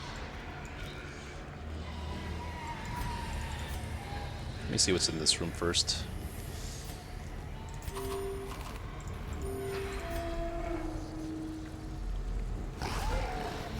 Okay, at least we didn't get shuffled. That's the important thing. We still have bandages. A singular strike. Good. Good stuff.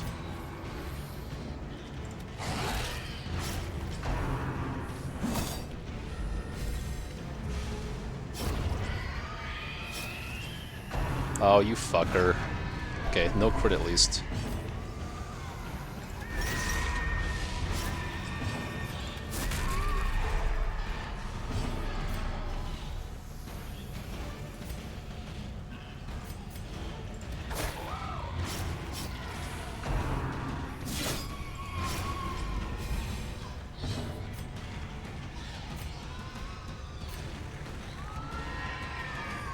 Speed of 5, speed of 7.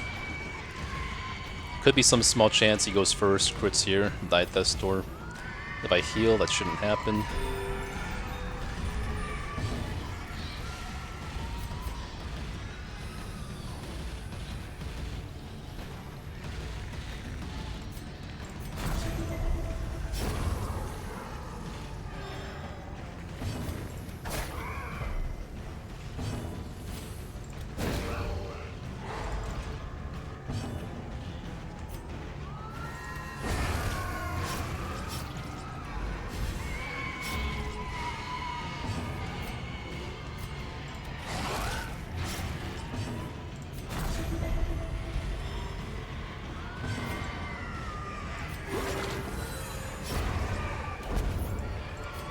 This expedition at least promises success. Okay, let's go get our loot.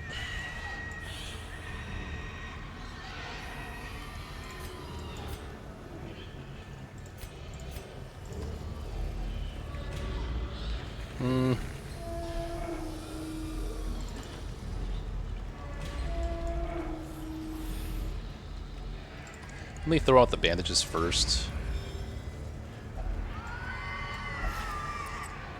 In fact, wait.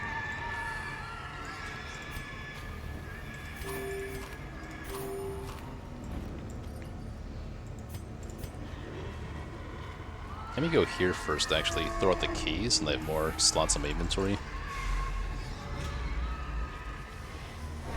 Otherwise, I just end here, if it's good enough.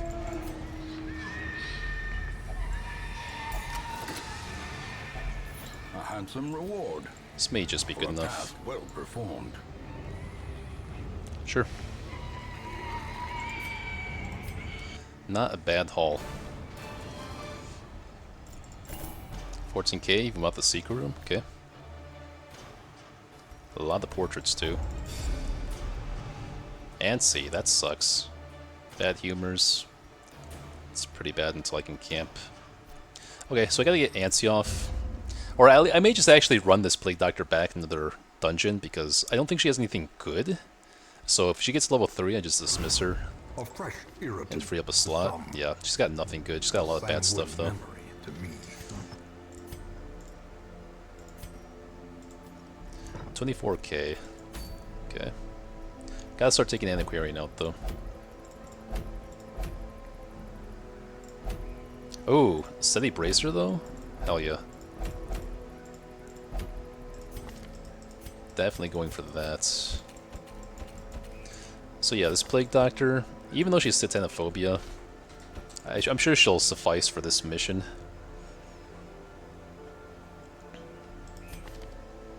I might want to save you for a boss. Yeah, I might want to save you for the crew boss, because you overpost, and that's always good for that boss.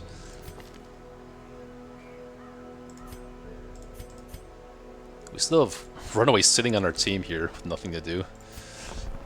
But I gotta take an inquiry note. We have a leopard now. Let's see. Luminous with off guard. Okay. Eldritch. Oh, Eldritch Slayer. Okay. Okay. Definitely want this leper. I will have to heal off guard off him, but definitely want this occultist.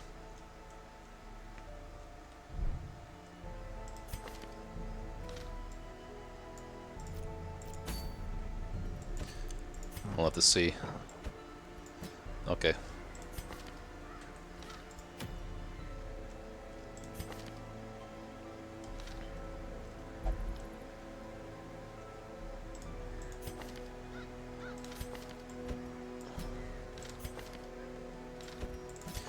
Ruins Tactician, okay. Slapping the cultist in here.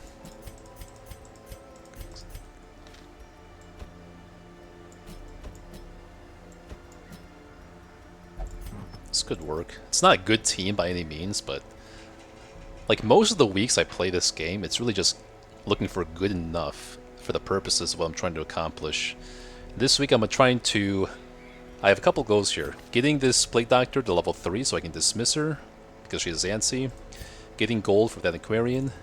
Getting a level 0 Highwayman leveled up.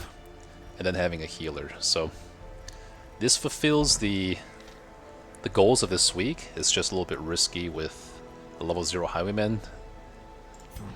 I don't have heavy boots or anything.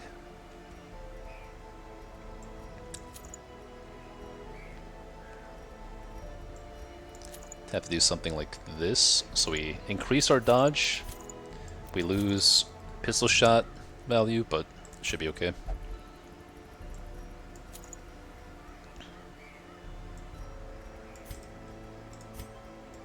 This would go on you, this here.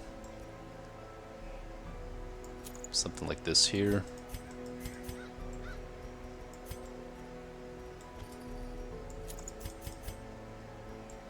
Something like this could work. We'll think about that.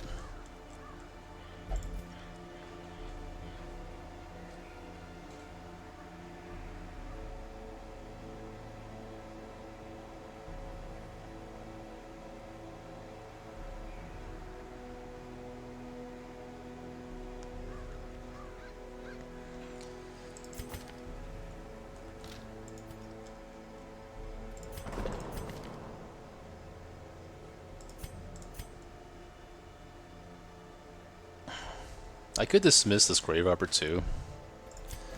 I mean, this Occult is definitely coming to my team, and I really want to take this Leper too, because I don't have a Leper right now.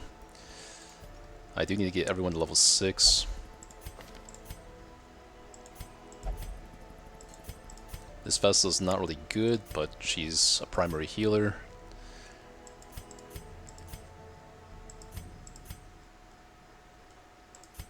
It's tough.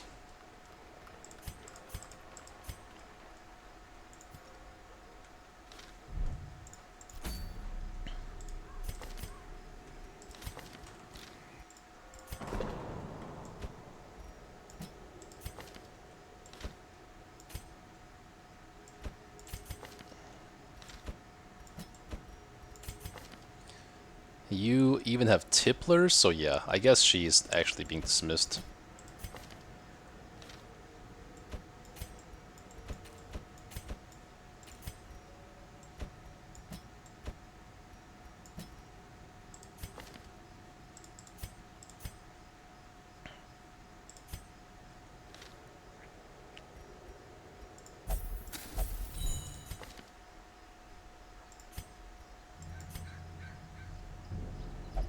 It's not terrible, but just nothing great.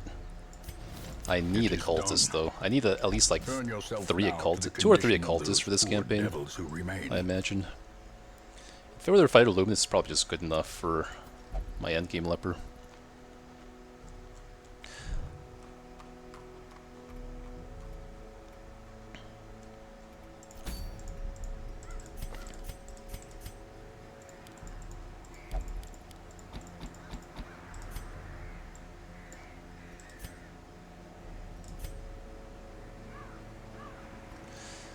Occultist loses access to Demon's Pull if he's not in rank 1 though.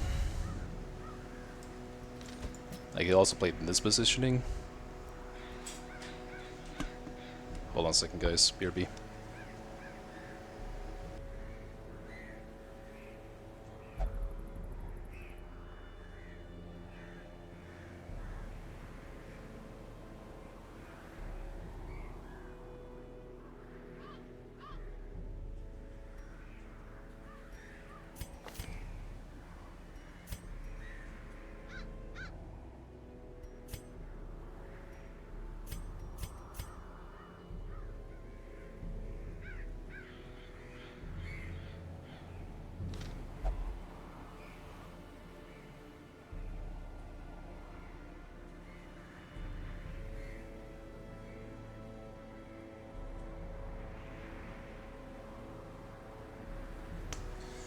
Okay. I gotta run, guys, so let's see what we can raid out here.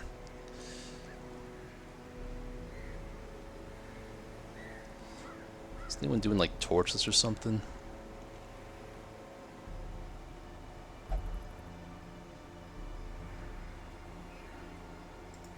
Let's just raid this individual. Alright, thanks for tuning in, guys. Have yourselves a good Saturday or Friday night. Maybe on tomorrow. We'll see. Probably be on tomorrow. So, thanks for tuning in all. Peace out, all that jazz.